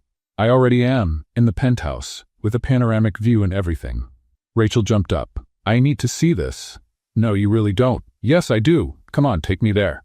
Ivy rolled her eyes but smiled. At least she had a friend to make this madness a bit more bearable. Hours later, Ivy came back to the penthouse with her suitcases. Derek was in the living room, working on his laptop, a perfectly placed cup of coffee next to him. He didn't even look up. You're back. I'm back, Ivy said, dropping her bags on the floor. Silence. She walked to the kitchen and opened the fridge. It looked like a museum display. Everything was lined up, labeled, and sorted by category. Who organizes a fridge like this? She mumbled. People who like order, Derek replied, still looking at his screen. People who like order or people who seriously need to relax? He finally looked at her. Do you have a problem with organization? No, I just think life doesn't have to be so stiff. Derek turned back to his laptop. Stiff is different from functional. Ivy grabbed an apple and bit into it loudly, just to annoy him. Functional is boring. Boring is efficient. Efficient is dull. Derek sighed and closed the laptop with a sharp click. Do you always have to get the last word? Ivy smiled. Always. As days went by, living together turned into a comedy of errors. Derek woke up at 6, worked out, had breakfast, and left for work with the punctuality of a Swiss watch. Ivy woke up at 9, tripped over the rug, drank coffee in her pajamas, and took half an hour to pick an outfit. One morning, Derek walked into the kitchen and found Ivy singing and dancing while frying eggs. What are you doing? Making breakfast. Want some? No, I already ate at 6. Of course you did, Ivy rolled her eyes, because you're a robot programmed to be perfect. I'm not a robot. I just have discipline. Discipline is overrated. He grabbed a water bottle and left the kitchen. Ivy yelled after him, One day, you'll learn how to have fun. I doubt it, he shouted back. But things started to change. One night, Derek came home late and found Ivy on the couch, watching a comedy movie and laughing out loud. Do you always laugh like that? He asked, dropping his briefcase. Only when it's funny. Want to watch? No, I have work. You always have work. He hesitated. It's my job. And your job can't wait 15 minutes? Derek looked at the screen. The movie looked silly, but Ivy was laughing so hard, he ended up sitting down. Hurrah! 15 minutes turned into 30, and 30 turned into an hour. When the movie ended, Derek realized he had relaxed for the first time in weeks. It was tolerable, he said. Ivy smiled. Admit it, you liked it. I'm not admitting anything. But he almost smiled. Almost. Meanwhile, in the penthouse office, Elizabeth Cooper watched everything from a distance. She knew exactly what she was doing. One day, she called her personal lawyer. I want to transfer 20% of Cooper Enterprises shares to Ivy Morris Cooper's name. The lawyer blinked, surprised. Mrs. Cooper, are you sure? Absolutely. Do it today, quietly. But that's a considerable amount. Does Miss Ivy know? Elizabeth smiled. No, and she doesn't need to, not yet. The lawyer nodded and left. Elizabeth looked out the window, satisfied. You'll thank me later, she whispered. Ivy and Derek continued their dance of opposites. He complained she left the lights on. She complained he always kept the remote in the exact same spot. He said she was messy. She said he was robotic. But little by little, something was changing. Derek began to notice the house felt more alive with Ivy around, and Ivy began to realize that, behind that armor of seriousness, Derek had a heart. One night, as they ate dinner in silence, Ivy asked, Why are you so serious all the time? Derek stopped chewing. Because life demands seriousness. Life demands balance. You can be responsible and still have fun. He looked at her, thoughtful. Have you always been like this? So optimistic? Not always. But I've learned that complaining doesn't help. Laughing does. Derek stayed quiet. And for the first time, he started to think maybe she was right. Without realizing it, they both began to learn something important from each other. Derek learned that life didn't have to be perfect to be good. And Ivy learned that discipline wasn't a cage, it was freedom.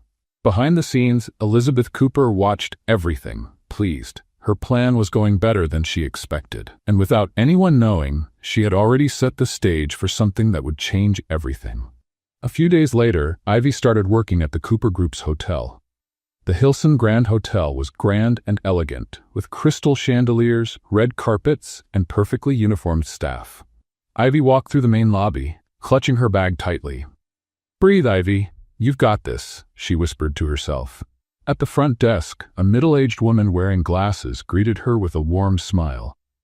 "You must be Ivy Morris. Welcome. I'm Grace, the administrative supervisor." Grace had gray hair pulled into a loose bun and a motherly way that immediately made Ivy feel comfortable. "Nice to meet you, Grace." "The pleasure's mine, dear. Come on, I'll show you around." As they walked through the hallways, Grace explained, "This is the event hall. That's the main kitchen. And over there? Well, that's where Brittany usually is." Ivy stopped. "Brittany? Brittany Jones?" Grace made a face. "Oh, you know her?" "Unfortunately." "Then you already know what you're in for," Grace sighed. "She got promoted to manager a few weeks ago, and ever since then, she acts like she owns the place." Ivy swallowed hard. Brittany Jones had worked with her years ago at another hotel. They never got along. Brittany had always been jealous of anything Ivy achieved, and now she was here. As the manager. "Great, just great," Ivy muttered. It didn't take long for them to cross paths. Ivy was organizing some files in the meeting room when the door burst open. Well, look who's here." It was Brittany. Tall, blonde, with a fake smile and eyes sharp as knives. "Hi, Brittany," Ivy said, trying to stay calm. "I heard you married into the Cooper family. How convenient." Ivy took a deep breath. "That's none of your business." "Oh, but it is, because now you work here, in MI Hotel. Technically, it's part of the Cooper Group." Brittany stepped closer, crossing her arms. "I don't care who you married, Ivy. In here you report to me. Got it?" Ivy held her gaze. "Got it." Brittany smiled smugly and left, slamming the door. Grace came in right after, shaking her head. "Was she always like that?" "Worse," Ivy replied. "Much worse." But Brittany wasn't alone in her mission to make Ivy miserable. The next day, while Ivy was having coffee in the break room, a man walked in. He was tall, dark-haired, and had an arrogant smile. "You're the new one, right, Ivy?" "Yes. And you are?" Mark Evans. I'm in the events department." The name sounded familiar. Then Ivy remembered. "Mark Evans, aren't you Rachel's ex-boyfriend?" His smile faded. "Yeah, and you're her best friend, the one who always took her side, even when she was wrong." Ivy narrowed her eyes. "She wasn't wrong. You were just a terrible boyfriend." Mark stepped closer, irritated.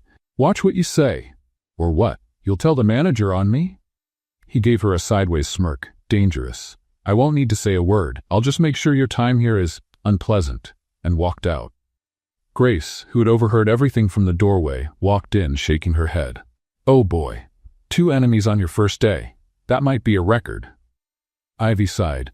"I just wanted to work in peace." "Sweetheart, nobody works in peace around here. But don't worry, you've got some friends too." Grace winked and offered her a cookie. Ivy smiled. At least she had one ally. In the days that followed, Brittany and Mark began plotting. They spread rumors in the hallways, stirred up drama, tried to sabotage Ivy's work. One morning, Ivy was asked to organize an important meeting with investors. She carefully prepared everything: presentations, reports, and coffee. But when she arrived in the meeting room, she saw that someone had switched the documents. "What is this?" one of the investors asked, flipping through the completely wrong report. Ivy turned pale. I don't understand. I had everything ready." Brittany, sitting in the corner of the room, smiled subtly. That's when the door opened. Elizabeth Cooper entered, elegant as always, smoothly rolling her wheelchair into the room. "Sorry for the interruption, gentlemen." Everyone stood up at once. "Mrs. Cooper, what a surprise!" Elizabeth looked around, her eyes settling on Ivy, who was visibly nervous. "I heard there was a problem with the documents." Brittany stood up quickly. "Yes, Mrs. Cooper. Unfortunately, Ivy wasn't able to prepare the reports correctly." Elizabeth turned to Brittany with an icy smile. "Really? That's strange, because I personally asked Ivy to prepare those documents, and she's never let me down." Brittany swallowed hard. Elizabeth continued, "Unless, of course, someone sabotaged her work." The room fell completely silent. Elizabeth took the documents from the investors' hands and examined them. "These aren't the original reports. Someone switched them." Ivy's eyes widened. Brittany turned pale. Then Elizabeth turned to Ivy and said loud enough for everyone to hear, "If there's anyone here who deserves a promotion, it's Ivy Morris." The shock was instant. "Mrs. Cooper," Ivy began, unsure of what to say. Elizabeth raised her hand to stop her. "As of today, Ivy Morris Cooper is promoted to vice president of the Hilson Grand Hotel." Brittany's face lost all color. Mark, who had been watching from the doorway, was left speechless. The investors started to applaud. Ivy, still in shock, tried to process what had just happened. "Mrs. Cooper, I don't know what to say." "Just say thank you and accept it, dear," Elizabeth replied with a warm smile. "Thank you," Ivy said, moved. Brittany stormed out, slamming the door. Mark vanished quickly. After the meeting, Grace ran over and hugged Ivy. "Vice President, oh my goodness, you just rose faster than an elevator." Ivy laughed, still dizzy from it all. "I can't believe it." "Believe it, and now Brittany will have to swallow all that arrogance." Ivy looked around. The other staff members were greeting her with respect. For the first time, she didn't feel like just the girl who married a billionaire. She was someone who had earned respect, and that bothered a lot of people. That night, when Ivy got home, Derek was on the couch reading reports. "I heard you got promoted," he said without looking up. "Did your mother tell you?" "Everyone told me." Ivy sat next to him. "Do you think she did it just because I'm your wife?" Derek finally looked at her. "No, she did it because you deserve it." Ivy blinked, surprised. "Really?" He almost smiled. "My mom is a lot of things, but she's never unfair." Ivy smiled too. And for the first time since it all began, she felt that maybe this crazy marriage had brought something good after all. At least at work, she had finally earned the respect she always deserved. In the weeks that followed, Ivy threw herself into her work. As vice president, she now had responsibilities that once seemed impossible. But to everyone's surprise, and her own, she was doing very well. Grace, her loyal friend, never missed a chance to joke. "Who would have thought, huh? The girl who pulled a wheel out of a hole now runs half the hotel." Ivy laughed as she organized papers in her new office. "I'm not running anything, Grace." "Sweetie, you're the vice president. Even the coffee listens to your orders." "Coffee listens to no one. It only exists to save us." Grace burst out laughing. "I liked you from day one." Ivy smiled. Having Grace around made everything easier. But not everything was smooth. Brittany still gave her dirty looks in the hallway. Mark avoided Ivy like she had the flu, and the whispers continued. She only got that job because of her husband. Must be nice having a powerful mother-in-law. Ivy heard it all, but didn't reply. She knew words wouldn't change minds, only actions would. And her chance to prove herself came sooner than expected. The hotel was organizing a major corporate event. International investors, influential business people, even a few local celebrities were expected. It was the kind of event that couldn't go wrong. Ivy personally oversaw everything. She checked the ballroom, the lighting, the menu, the guest list. Grace showed up with a clipboard. "All set, boss. Even the napkins are folded into swans." Because apparently swans mean sophistication. Ivy laughed. "You think I'm overdoing it?" "Overdoing it? Sweetie, you checked the ballroom temperature 3 times. But that's fine. I'd rather have a perfectionist boss than a careless one." "Thanks, I think." When the night of the event arrived, the ballroom looked flawless. Sparkling chandeliers, decorated tables, soft background music. Guests began arriving, elegant and demanding. Ivy moved through the room, making sure everything was running smoothly. That's when the problem started. One of the waitresses, a young woman named Emily, tripped and dropped a tray of drinks right next to one of the most important guests of the evening, Jonathan Pierce, a billionaire investor known for his explosive temper. The drinks splashed slightly onto his suit. Emily turned pale. "Sir, I'm so sorry. It was an accident." Jonathan stood up, furious. "An accident? This suit costs more than you make in a year. I want this incompetent woman fired immediately." The entire room fell silent. Emily began to cry. Brittany, who had been watching from a distance, quickly stepped in with a fake smile.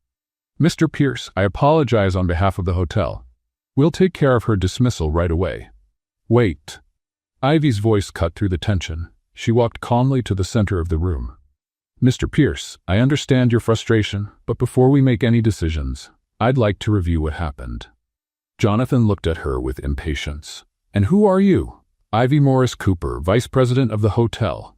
Brittany clenched her teeth. Ivy continued, "May I check the security footage? It'll only take a minute." Jonathan huffed but motioned with his hand. Grace ran to the control room and came back with a tablet. Ivy watched the footage, then showed it to Jonathan. "Look here, sir. Emily didn't just trip. Someone pushed the drink cart right as she was passing." Jonathan squinted at the screen, and then it was clear. Mark had pushed the cart on purpose, causing the accident. Jonathan's expression changed. "So it wasn't her fault?" "No, sir. It was sabotage."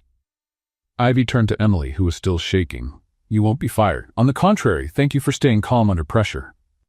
Emily let out a sigh of relief and wiped her tears. Jonathan, impressed, extended his hand to Ivy. "You're brave and smart. Well done." Ivy shook his hand. "Thank you, Mr. Pierce, and I'm sorry for the inconvenience. I'll make sure your suit is cleaned at no cost." Jonathan smiled, a rare sight. "Don't worry, I have others." He returned to his table, satisfied. Brittany, on the other hand, was visibly upset. Grace walked over to Ivy and whispered, "You just earned the respect of the toughest man in New York. That deserves a trophy, or at least a piece of cake." Ivy chuckled softly. But the night wasn't over yet. As Ivy chatted with a few guests, the ballroom doors opened.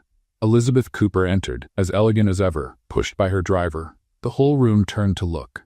Elizabeth smiled and waved at the guests, who greeted her with immediate reverence. She went straight to Ivy. "Good evening, dear." "Mrs. Cooper, I didn't know you were coming. I always show up at the right time." Elizabeth looked around, taking in the impeccable event. "You did a magnificent job."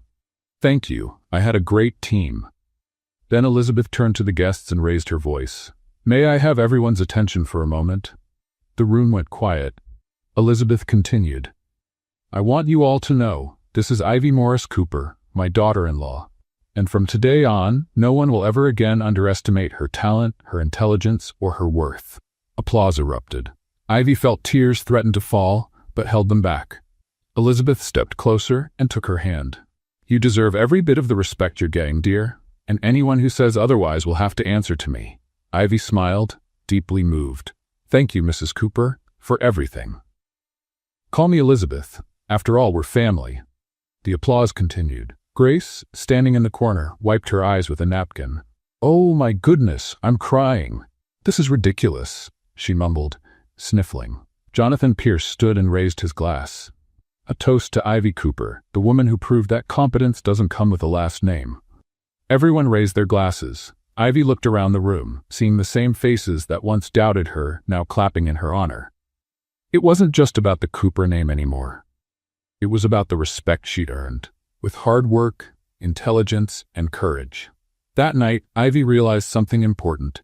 She was no longer just the girl who once helped an older woman on the sidewalk. She was a woman who had discovered her own worth, and even more than that, she had earned the true admiration of her mother-in-law. The woman who, with just a single cup of coffee, had changed her life forever. When the event ended, Ivy went home exhausted, but happy. Derek was waiting in the living room. "I heard you were the star of the evening." Ivy smiled, kicking off her shoes. "Your mother exaggerated as usual." "She doesn't exaggerate, she just announces the truth a little louder than most." Ivy laughed. "That's one way to put it." Derek looked at her, and for the first time there was something different in his eyes. Respect, admiration, and maybe something more. "You're doing a great job, Ivy. Really. Thank you." They stayed quiet for a moment, and something in the air shifted, but neither of them said a word. Not yet. The next morning, Ivy was sipping her coffee when Derek walked into the kitchen, already in his suit. "I have an important meeting today," he said, picking up a cup. "Oh, nice. Good luck." "Actually, I wanted to know if you'd like to come with me." Ivy stopped chewing. "Come with you? To a meeting?" "Yes, it's about the company's strategies.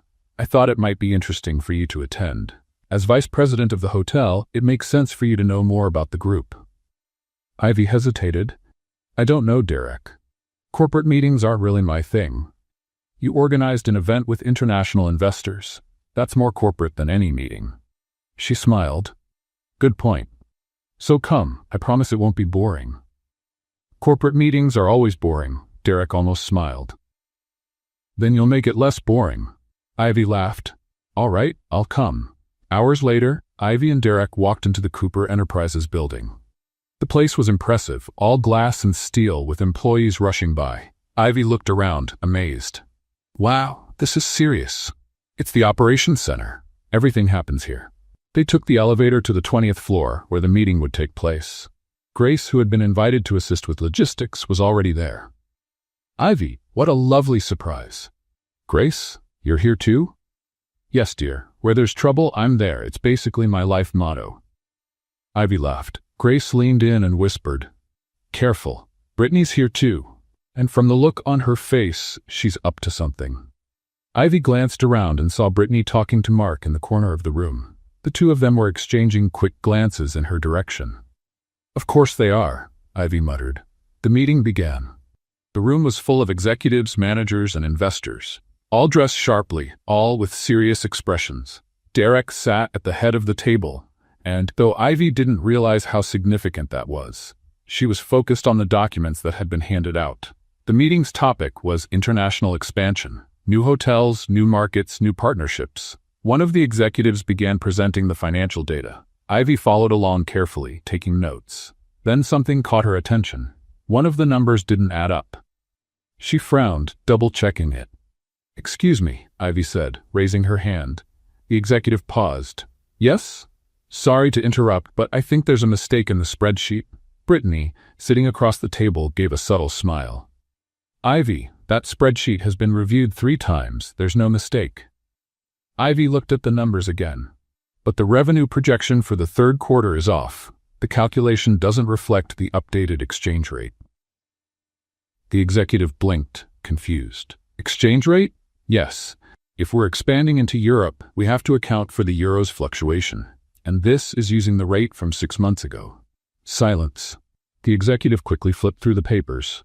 She's right. Brittany turned pale.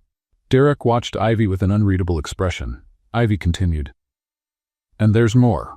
The market analysis for France is incomplete. It's missing the impact of local tourism regulations. That could directly affect the project's feasibility. One of the investors leaned forward. Do you speak French? Ivy nodded. Yes, I studied it in college. And Spanish? Because we're also considering Spain. I speak Spanish too. The investor smiled, clearly impressed. Brittany, now desperate, tried to cut in. Ivy, with all due respect, these analyses were done by experts. Ivy turned to her calmly. Then the experts made mistakes because the numbers don't match. Grace, in the corner of the room, was trying not to laugh. Mark, realizing the plan was falling apart, tried to change the subject. Maybe we should move on and review this later. Derek finally spoke. No. We'll review it now. His voice had authority. The room fell completely silent. Ivy looked at him, surprised by his tone. Derek continued. Ivy, can you present your correction? Of course. She stood up, took a marker, and walked to the whiteboard. With clarity and precision, she read the calculations, explained the inconsistencies, and proposed adjustments. Then, to everyone's surprise, she gave a summary in 3 languages, English, French, and Spanish. The international investors were stunned. When she finished, the room was completely quiet, and then the applause started. At first slowly, then louder and louder. Ivy, feeling shy, returned to her seat. Derek was watching her with something she couldn't quite read. Pride? Admiration? Something else? The French investor stood up. Mademoiselle Cooper, you just saved this project from a financial disaster. Congratulations. Ivy smiled, still trying to take it all in. Thank you. I just did what needed to be done. Brittany looked furious. Mark was avoiding everyone's gaze. Grace, on the other hand, looked absolutely delighted. After the meeting, the investors surrounded Ivy, asking questions and praising her sharp thinking. Derek waited until everyone had left before walking over to her. You are amazing. Thanks. But why was everyone listening to you like you were? Wait. Ivy looked around. The room was empty except for the 2 of them. Derek? What exactly is your position at the company? He hesitated. I'm the president of Cooper Enterprises. Ivy's eyes widened. What? I thought you knew. How would I know? You never told me. I figured it was obvious. Obvious, Derek? You're the president of one of the biggest companies in New York and thought that was obvious? He shrugged. Didn't my mother mention it? No. Ivy ran her hands over her face in disbelief. So that meeting, you were testing me? Derek hesitated again. Not exactly testing, but yes, I wanted to see how you'd handle it. Ivy didn't know whether to laugh or get upset. And did I pass? Derek smiled. A real rare smile. You didn't pass, you nailed it. Ivy felt her face flush. So this whole thing was a setup? No. Brittany and Mark really did mess with the documents. They switched the numbers on purpose. Seriously? Seriously? And you caught it, on your own? Ivy shook her head. This family is full of surprises. Derek took a step closer. Ivy, you're brilliant. And not just because you fixed the numbers. It's because you have something most people here don't have, courage. Ivy looked at him surprised. Are you complimenting me? Just stating a fact. She smiled. That's as close to a compliment as I'll get from you, isn't it? Derek nearly laughed. Probably. They stood there for a moment just looking at each other. There was something in the air, something different. But before either of them could say anything, Grace walked into the room. Sorry to interrupt this movie moment, but the investors are waiting for you two at lunch. Ivy blinked, coming back to reality. Right, let's go. As they walked out, Grace whispered to Ivy, he was looking at you with that look. What look? The look of someone falling in love and not ready to admit it. Ivy rolled her eyes but smiled. You're imagining things, Grace. Sweetheart, I'm seeing what's obvious. You two are the ones who are blind. Ivy shook her head, but deep down part of her agreed. Walking ahead, Derek glanced back and met Ivy's eyes, and in that moment he realized she wasn't just his wife on paper. She was a brilliant, courageous, and genuine woman, and he was starting to fall for her. He just didn't know how to deal with it yet. After lunch with the investors, Derek went back to the office while Ivy returned to the hotel. The afternoon went by quickly, but Ivy couldn't stop thinking about the meeting. Derek was the president. And without knowing, she had corrected errors right in front of the company's top executives. Oh my gosh, I could have made a complete fool of myself, she muttered sitting in her room. Grace walked in with a cup of coffee. Are you talking to yourself again? I'm still processing the fact that my fake husband is the president of a billion-dollar company, and I didn't know it. Grace laughed. Sweetheart, you're married to the man. How did you not know? Because he never told me. I thought he was just some regular executive. A regular executive who lives in a penthouse and has a personal driver? Ivy paused. Okay, maybe I should have suspected something. Grace patted her on the shoulder. At least now you know. And you crushed that meeting, so it's all good. Ivy smiled. Thanks, Grace. Just as Ivy was about to leave the hotel, her phone rang. It was Derek. Hi. Hi, are you free tonight? Ivy blinked, surprised. Free? Why? I'd like to take you to dinner, to celebrate. Celebrate what? Your success in the meeting. Ivy hesitated. They had never gone out together. Not really. Derek, we don't have to. I know we don't have to, but I want to. There was something different in his voice. Softer. Ivy smiled without realizing it. Okay. What time? 8 o'clock. I'll pick you up at home. You already live at home with me. Then I'll pick you up in the living room. Ivy laughed. Deal. At 8 o'clock, Ivy was dressed in a simple light green dress and low sandals. Nothing too fancy. After all, it was just dinner. Or at least that's what she kept telling herself. Derek walked into the living room also dressed up, but without a tie. Just a blue dress shirt and dark slacks. He stopped when he saw her. You look beautiful. Ivy felt her cheeks warm. Thanks. You look presentable. He smiled slightly. Presentable? That's a compliment coming from me. Derek shook his head, amused. Shall we? They went to a nice restaurant, elegant but not flashy, just warm and welcoming. The lighting was soft, there was music playing in the background, and only a few tables were taken. Ivy looked around, impressed. How did you find this place? My mom used to bring me here when I was a kid. Really? Elizabeth Cooper came to a regular restaurant? Derek laughed. She wasn't always famous, Ivy. There was a time when we were just normal. Ivy smiled. Hard to picture. They sat down and ordered dinner. The conversation started light. They talked about the hotel, the meeting, the investors. But then Derek grew serious. Ivy, I need to tell you something. She stopped eating. What is it? About today. About the meeting. You already told me you're the president. Got more surprises? Are you also the owner of the city? Derek chuckled. No. But I didn't tell you everything. Ivy frowned. Go on. Derek took a deep breath. That hotel, the Hilson Grand Hotel, that expansion project, it all belongs to my family, to Cooper Enterprises. Ivy blinked. Wait, the hotel where I work, it's yours? Technically, it's the company's. But yes. Ivy leaned back in her chair, trying to process. So, you're my boss? Technically, yes. And you knew this the whole time? Yes. Ivy shook her head in disbelief. Derek, why didn't you tell me sooner? Because I wanted to see who you really were. No pressure, no influence. Ivy crossed her arms. So it was a test? At first, yes. But later it wasn't. When did it stop being a test? Derek looked her straight in the eyes. When I realized you didn't need my last name to shine. Ivy stayed silent. There was something about his honesty that disarmed her. You know what's funny? She said at last. What? Even being the president of a billion-dollar company, the boss of hundreds of people, and practically owning New York, you still forget where you leave your house keys.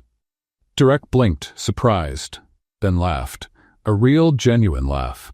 That's true, every morning. Yesterday, you searched for 10 minutes. They were in your jacket pocket. I know. And you even asked me if I'd seen them. Derek laughed harder. You're right, I'm a disaster with keys. Ivy smiled. At least you're honest. The tension faded. The conversation flowed again. But then Derek grew serious once more. Ivy, there's something else I need to tell you. Oh my goodness, Derek, how many secrets do you have? He smiled faintly, but he was nervous. It's not a secret, it's a confession. Ivy stopped joking. Something in his voice had changed. What is it? Derek looked down at his hands, then back at her. When my mom forced me to marry you, I thought it was the worst idea ever. Ivy tried not to show that it stung a little. I thought so too. But I was wrong. She blinked. What do you mean? Derek took a deep breath. I didn't expect it, but I fell in love with you. The world seemed to pause. Ivy was completely speechless. You? What? I fell in love with you, Ivy. Truly. She opened her mouth, but no sound came out. Derek went on. At first I was angry, frustrated. I thought you were just another person trying to take advantage of my family. Derek. But then I saw you work. I saw how you treat people, how you stand up for those who can't stand up for themselves, how you laugh at the silliest things and turn hard moments into something light. Ivy felt her eyes start to water. And I realized you're not just smart or brave. You're real, and that's rare. He reached for her hand across the table. I fell for the woman who pulled a wheel out of a pothole, the woman who missed an interview to help someone, the woman who faces jealous coworkers with a smile. Ivy let out a shaky laugh. Derek, you don't have to say anything now. I just wanted you to know. But Ivy shook her head. No, I need to say something. She took a breath. When your mom made me marry you, I thought I was making the worst decision of my life. Derek gave her a soft smile. Fair enough. But you surprised me, even though you're serious, methodical, and completely obsessed with organization. Hey, you have a good heart, and I started to see that little by little. She squeezed his hand. I fell in love with you too, Derek. His eyes widened. Really? Really? Even though you're hopeless with keys. Derek laughed, moved, and for the first time since they met, they looked at each other not as strangers in a contract, but as two people who had found something unexpected. Love. Derek stood, walked around the table, and held out his hand. Care to dance? Ivy looked around. Here? In the middle of the restaurant? Why not? She laughed and took his hand. They danced slowly, swaying to the soft music. Ivy rested her head on his shoulder. Who would have thought, huh? All because of a hole in the sidewalk. Derek smiled. Best hole of my life. Ivy let out a quiet laugh. And in that moment, something changed. The marriage that had started out of duty, out of convenience, out of pressure, became something real. That night marked the beginning of true love, born out of chaos but solid as fate. When they got home, Derek stopped at the bedroom door. Good night, Ivy. Good night, Derek. They looked at each other for a long moment, and then for the first time they kissed. A soft, sincere kiss full of promise. When they pulled apart, Ivy smiled. That was unexpected? Perfect. Derek smiled too. And that night, they both went to sleep knowing their lives had changed forever. The contract was still in effect, but now what bound them wasn't paper. It was love. Ivy and Derek were no longer just a couple on paper. They were husband and wife, for real. The penthouse, once quiet and orderly, now had life. Laughter, conversations, even small debates over which movie to watch. Elizabeth watched it all from a distance, pleased. Her plan had worked better than she expected. One morning, Ivy was in the kitchen making coffee when her phone rang. It was her mother. "Mom, what a surprise." "Hi, sweetheart. How are you?" "I'm great. And you two?" "We're good. Actually, your father and I were thinking of paying you a visit." Ivy nearly dropped her cup. "A visit? Here in New York?" "Yes, it's been so long since we've seen you, and we want to meet your husband properly." Ivy smiled, touched. "Of course, Mom. When are you coming?" "How about next week?" "Perfect." When Ivy hung up, Derek walked into the kitchen already dressed for work. "Who was that?" "My mom. My parents are coming to visit next week." Derek stopped mid-tie. "Your parents?" "Yes, they want to get to know you better. Are you nervous?" "Me? Nervous? Of course not." Ivy laughed. "You're nervous. I'm not." "You are. You just tied your tie 3 times. Derek looked down and realized she was right. "All right, maybe I'm a little nervous." Ivy stepped closer and adjusted his tie.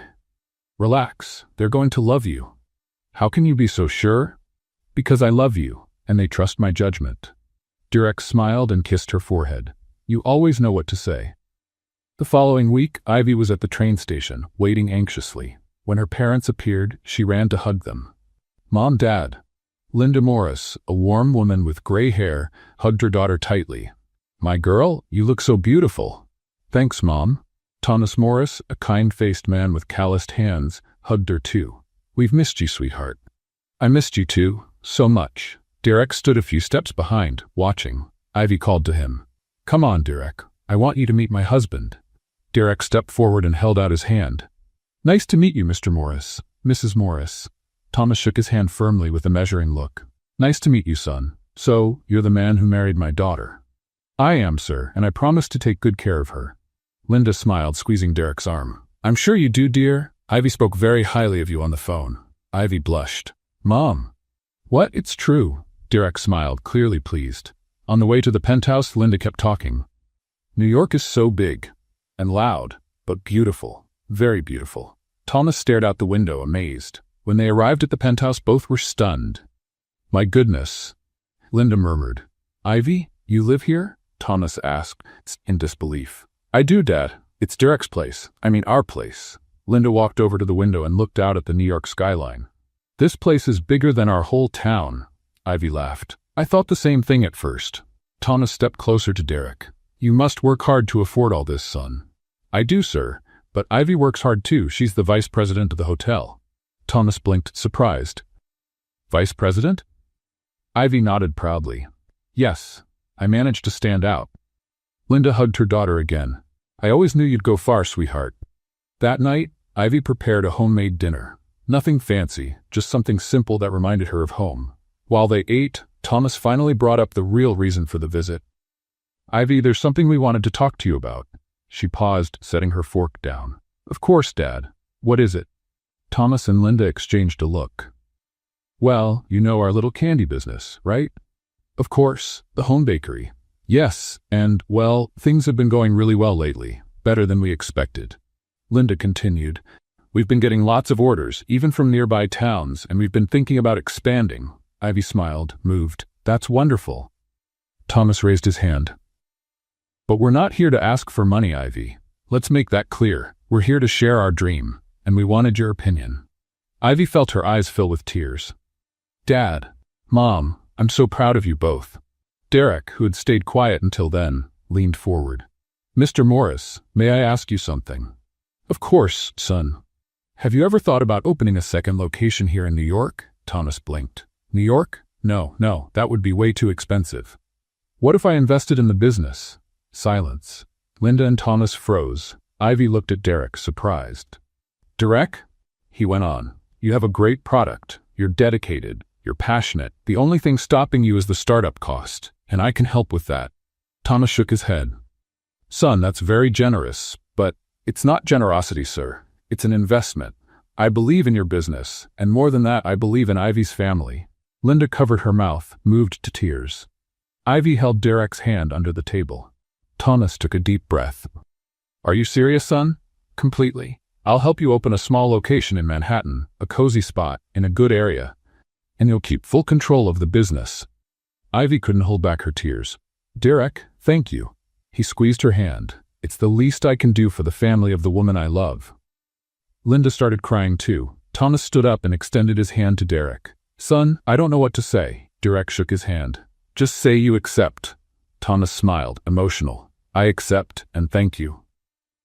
That night, after Ivy's parents had gone to bed, she and Derek sat out on the porch. You didn't have to do that, Ivy said. I know, but I wanted to. Why? Derek pulled her close.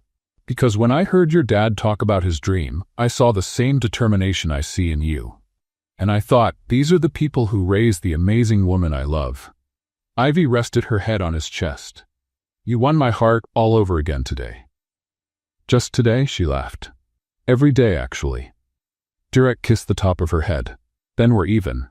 In the days that followed, Derek helped Thomas find a commercial space in Manhattan, a small, charming spot, perfect for a bakery. Linda couldn't stop making plans. Decor, menu, packaging. Ivy had never seen her parents so happy. On the day they signed the lease, Thomas pulled Derek aside. Son, I need to tell you something. Of course, sir. When Ivy called to say she'd gotten married, I was worried. I thought she rushed into it, that she didn't really know you. Derek listened quietly.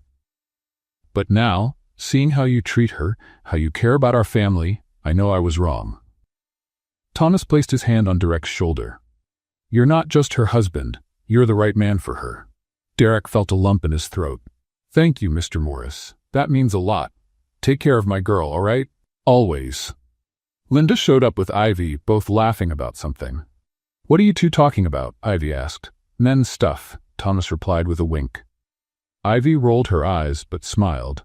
That night, before bed, Linda said to Ivy, Sweetheart, I'm so happy for you. Thank you, Mom. And Derek? He's special. You're lucky. Ivy smiled. I know, but he's lucky to have me too. Linda laughed.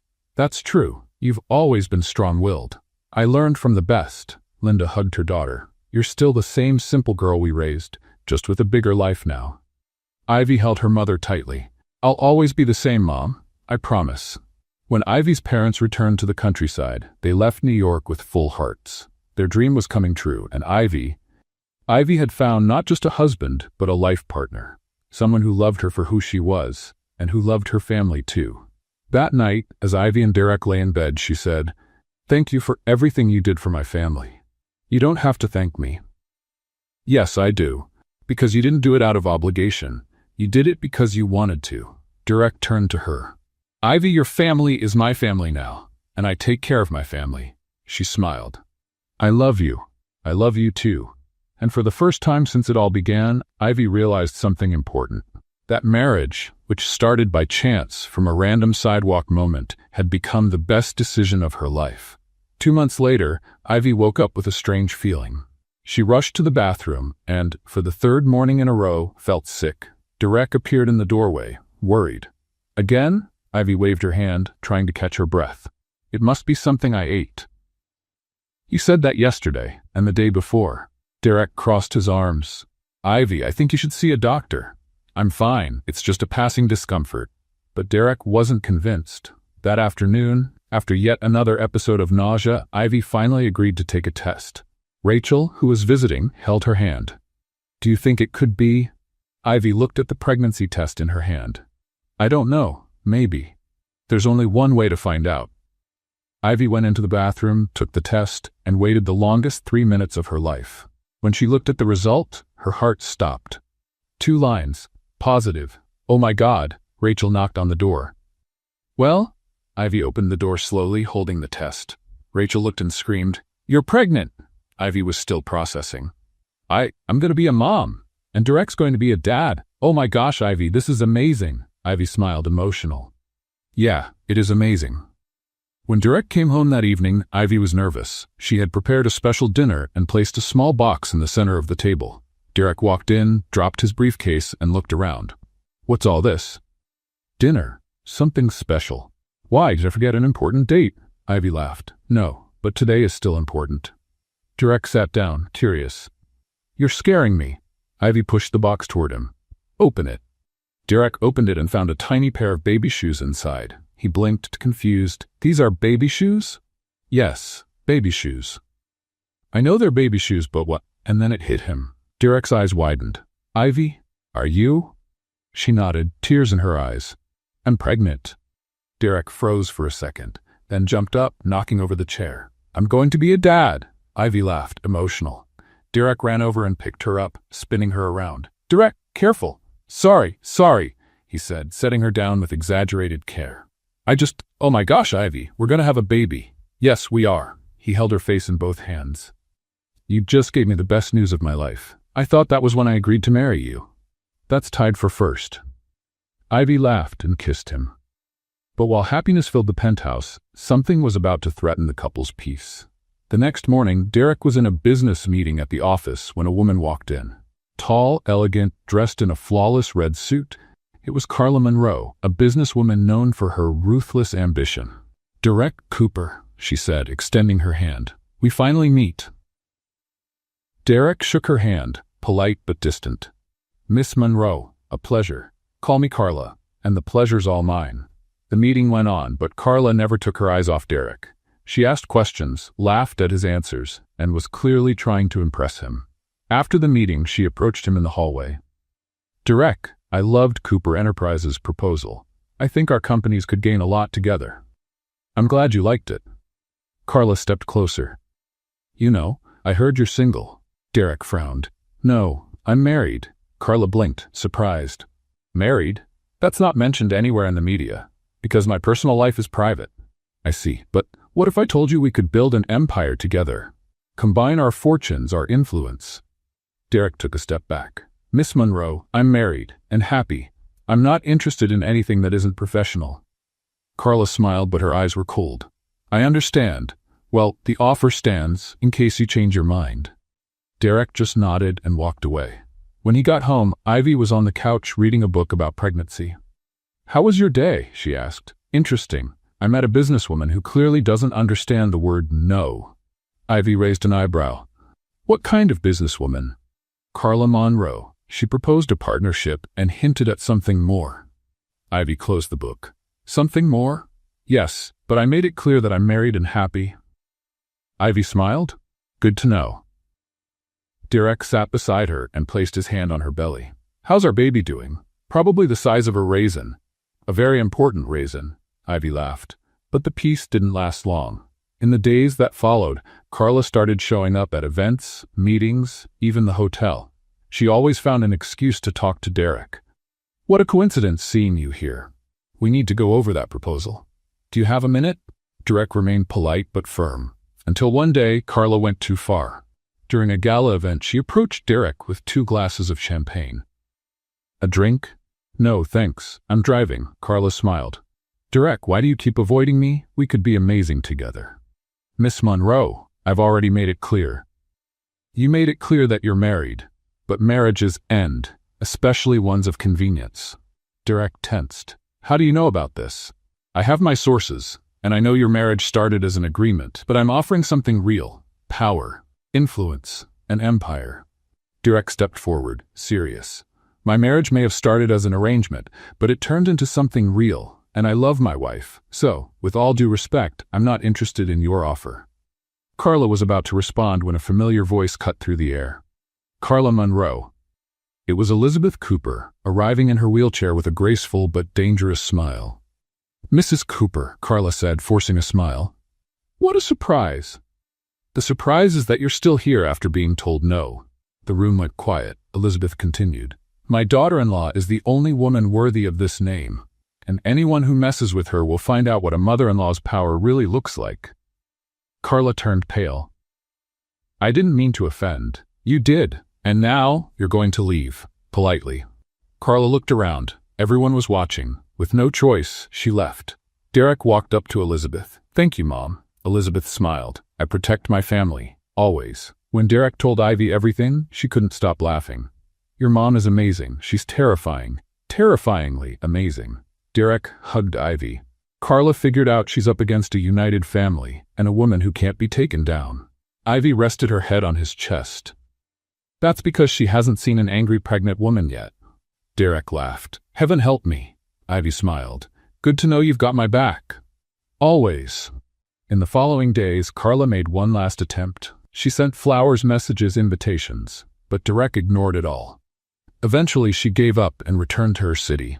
Grace, who had been watching everything from the hotel, said to Ivy, "That woman really thought she could steal your husband?" Ivy shrugged. "She might have tried, but Derek's mine. And with a baby on the way, she didn't stand a chance." Ivy smiled, placing a hand on her belly. "Not even close." Grace laughed. "You're glowing, you know that?" "I'm happy. And you deserve it, after everything you've been through."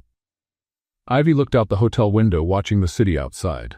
Months ago, she was just an unemployed girl who helped a lady stuck in a pothole. Now she was a vice president, a wife, and soon a mother. Life had completely changed, all because she chose to help. That night, as Derek and Ivy had dinner, he said, "You know what I realized?" "What?" "That hole in the sidewalk changed everything." Ivy smiled.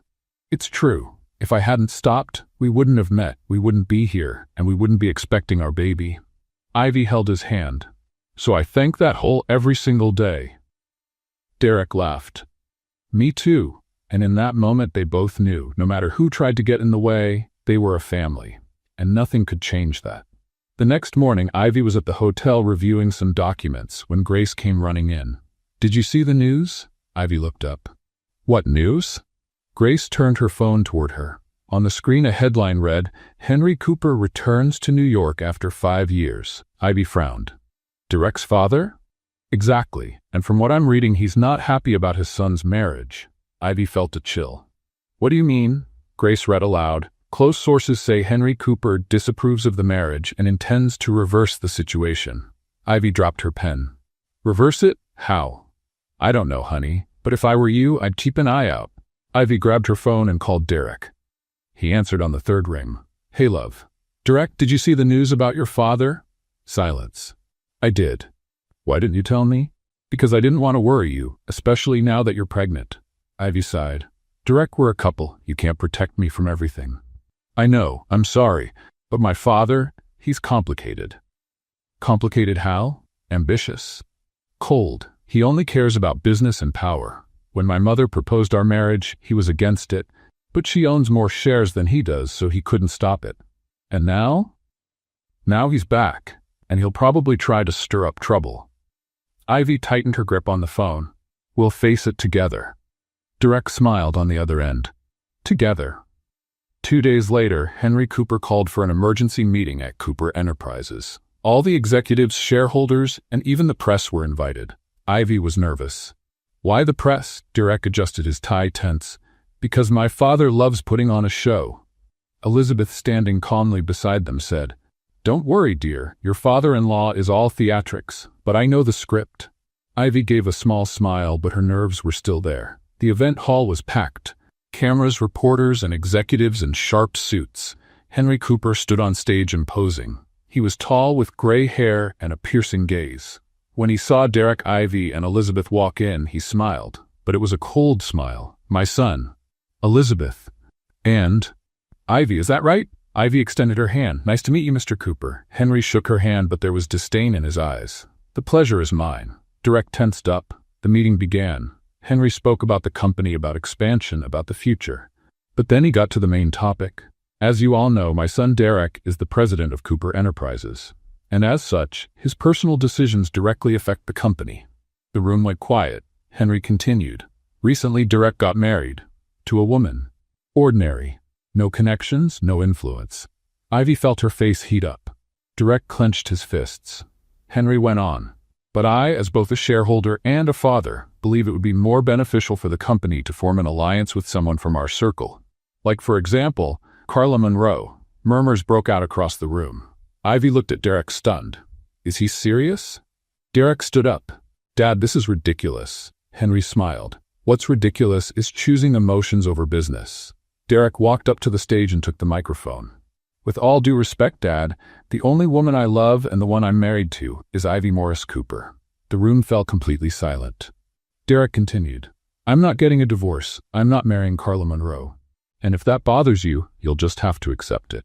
Ivy felt her eyes fill with tears. Henry was visibly upset. "Derek, you're making a mistake." "No, the only mistake would be walking away from the woman I love." Applause began to rise in the room. But before Henry could respond, Elizabeth stood up. She made her way to the stage, pushing her wheelchair with purpose. "Henry, dear." Henry turned to her. "Elizabeth, stay out of this." She smiled.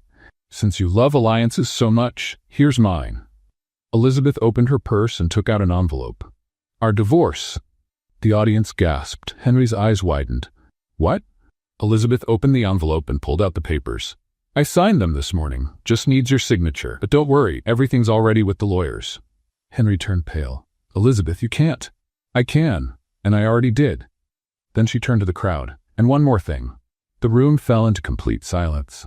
Elizabeth continued. "As of today, all my shares in Cooper Group are transferred to Ivy Morris Cooper." The announcement hit like a bomb. Ivy was frozen. "What?" Derek looked at his mother, stunned. "Mom?" Elizabeth smiled at Ivy. "You deserve it, dear, for everything you've done, for who you are." Ivy couldn't hold back the tears. The audience erupted in applause. Henry was furious, but there was nothing he could do. He left the stage, slamming the door behind him. Ivy walked up and hugged Elizabeth. "Thank you," she whispered. "You're my daughter now, and I take care of my family." Derek joined them, wrapping his arms around both. And in that moment, the entire room gave them a standing ovation. After the event, Ivy was still in shock. I own part of the company?" Elizabeth smiled. "Yes, dear. 20% of the shares are in there, but why?" "Because you showed you're not here for money. You're here for love, and that's rare." Ivy hugged Elizabeth again. "You changed my life. You changed mine too, dear." Derek watched them both, proud. When they got home, Ivy was still trying to take it all in. "I'm a shareholder. Me, the girl who missed an interview to help an old lady." Derek laughed. "And now you own part of Cooper Enterprises." Ivy shook her head in disbelief. "My life is a romantic comedy. A good one." She smiled. "The best." Derek pulled her close. "You deserve all of this, Ivy, and more. All I wanted was a job, and I ended up with a family. And a baby." Ivy laughed. "And a baby." They stayed quiet for a moment, just enjoying the peace. But then Ivy had an idea. "You know what we need to do? What? Celebrate, but our way." "And what's our way?" Ivy smiled. "Pizza and a bad movie." Derek laughed. "Perfect." That night, while eating pizza and watching a silly movie, Ivy realized something. She had everything she ever wanted. Love, family, respect, and a future. All because one day, she chose to stop and help someone. And that choice changed her life forever. In the days that followed, news of Elizabeth's divorce and the share transfer took over the headlines. Henry Cooper tried to fight it, but legally, there was nothing he could do. Elizabeth had been smart. Everything was documented, signed, and filed. At the hotel, Grace couldn't stop laughing. "Your mother-in-law is a legend. Divorcing him in public? That's pure cinema." Ivy smiled. "She's amazing. And you too, dear, owner of 20% of Cooper Enterprises. Who would have thought?" Ivy shook her head. "I still can't believe it." "Believe it and enjoy it. You deserve it." Ivy looked out the hotel window, gazing at the city beyond. She had started out as an unemployed girl. Now she was a vice president, a shareholder, a wife, and a soon-to-be mother. Her life had completely turned around, and all because of a hole in the sidewalk. That night, Derek and Ivy had dinner with Elizabeth. "Mom, thank you for everything you did today," Derek said. Elizabeth smiled. "I only did what was right. Your father was always too ambitious. It was time to set some limits." Ivy held her hand. "You're the best mother-in-law in the world." Elizabeth laughed. "And you're the best daughter-in-law, and soon the best mom." Ivy gently touched her belly. "I hope so." "You will be, I'm sure of it." Derek looked at the two most important women in his life. His mother, his wife, and he felt deeply grateful. "Thank you both for coming into my life." Elizabeth blinked. "Are you getting emotional, dear?" "Maybe," Ivy laughed. "That's my fault. I'm making him sentimental." "And I don't mind one bit." Elizabeth raised her glass. A toast to family, to courage, and to sidewalk holes that change lives. Ivy and Derek laughed and toasted. And that night they all knew. No matter what the future held, they were in it together. And nothing and no one could change that. The next morning, Ivy woke up feeling different. She was no longer just the vice president of the hotel. She was a shareholder of Cooper Enterprises. Derek was beside her, still asleep. She watched him for a moment and smiled. Who would have thought that serious, methodical man would become the love of her life? She got up carefully and went to the window. New York City sparkled below, and for the first time, Ivy felt like she had control over her own destiny. When Derek woke up, he found Ivy in the kitchen, sipping tea. "You're up early." "I couldn't sleep." "Thinking about the baby?" Ivy smiled. "Thinking about everything. The baby, the company, Brittany and Mark." Derek frowned. "What about them?" "They're still working at the hotel, and after everything they did." Derek sat beside her. "You want to fire them?" "I want to settle this, once and for all." Derek held her hand. "Then do it. You have the power now." Ivy took a deep breath. "I'll call a meeting." That afternoon, Ivy scheduled a meeting at the hotel. Just her, Brittany, and Mark. Grace, who had heard about it, showed up with a mischievous grin. "Finally going to put those two in their place?" Ivy shook her head. "I'm not putting them in their place. I'm putting an end to this. Either way, it's going to be interesting." Ivy gave a slight smile. When Brittany and Mark entered the conference room, they were visibly nervous. Brittany tried to keep her usual poise, but her eyes betrayed her fear. Mark looked pale. Ivy sat at the head of the table, calm and composed. "Have a seat." They obeyed. Brittany was the first to speak. "Ivy, if this is about—" "Let me speak first." Brittany closed her mouth. Ivy continued. "Do you know why you're here?" Mark swallowed hard. "We do." "Then I'll be direct. You tried to sabotage me. You spread rumors, you altered documents, you did everything you could to bring me down." Brittany lowered her eyes. "Ivy, I'm not finished yet." Silence. Ivy went on. "For months you made me question my worth. You made me feel like I didn't belong here." Mark looked like he wanted to disappear. Ivy took a breath. "But do you know what I realized?" They looked at her. "That you didn't do all that because I was unqualified. You did it because you were afraid." Brittany blinked, surprised. "Afraid?" "Yes, afraid I'd prove I was capable, afraid of losing control, afraid of being overshadowed." Brittany opened her mouth but said nothing. Mark finally spoke. "You're right." Ivy looked at him. "I am?" Mark nodded. "I was angry. Angry that Rachel broke up with me, and I took it out on you." Brittany hesitated, then admitted. "I've always been jealous of you, Ivy, since we first worked together. Everyone liked you, and I never had that." Ivy stayed silent for a moment, then she took a deep breath. "You both wronged me, a lot, but I don't want revenge." Brittany and Mark looked at her, confused. "You don't?" "No. I want you to learn from this, to use it as a chance to start over." Mark frowned.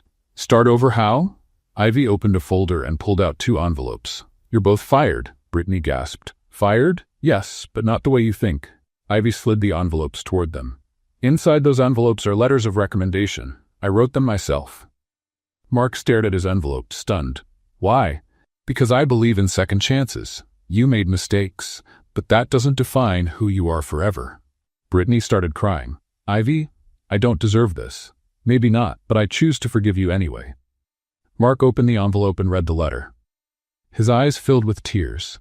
You wrote kind things about me," Ivy nodded. "I told the truth. You both have talent. You just need to use it the right way." Brittany wiped her tears.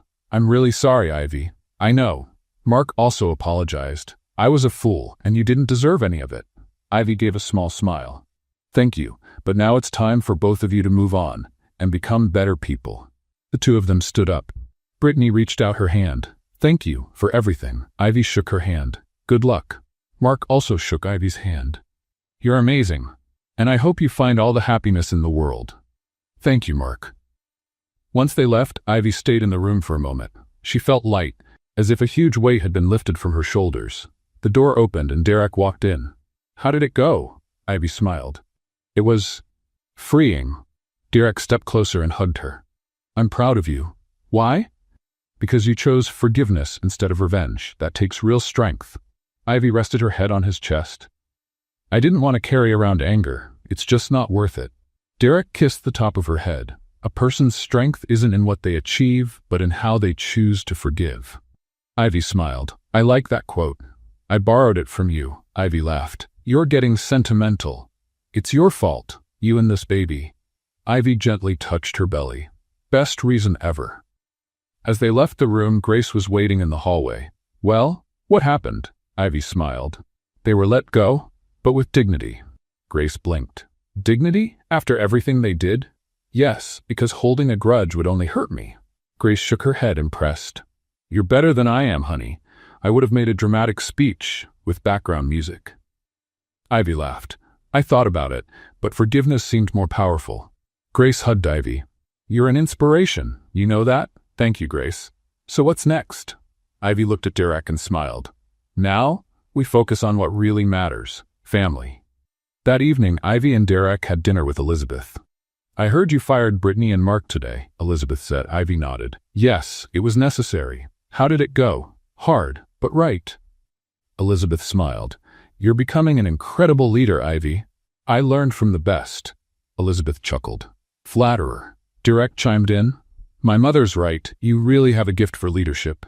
Ivy shrugged. I'm just doing what I think is right. Elizabeth took her hand. And that's exactly why you're perfect for this family. Ivy felt her eyes well up.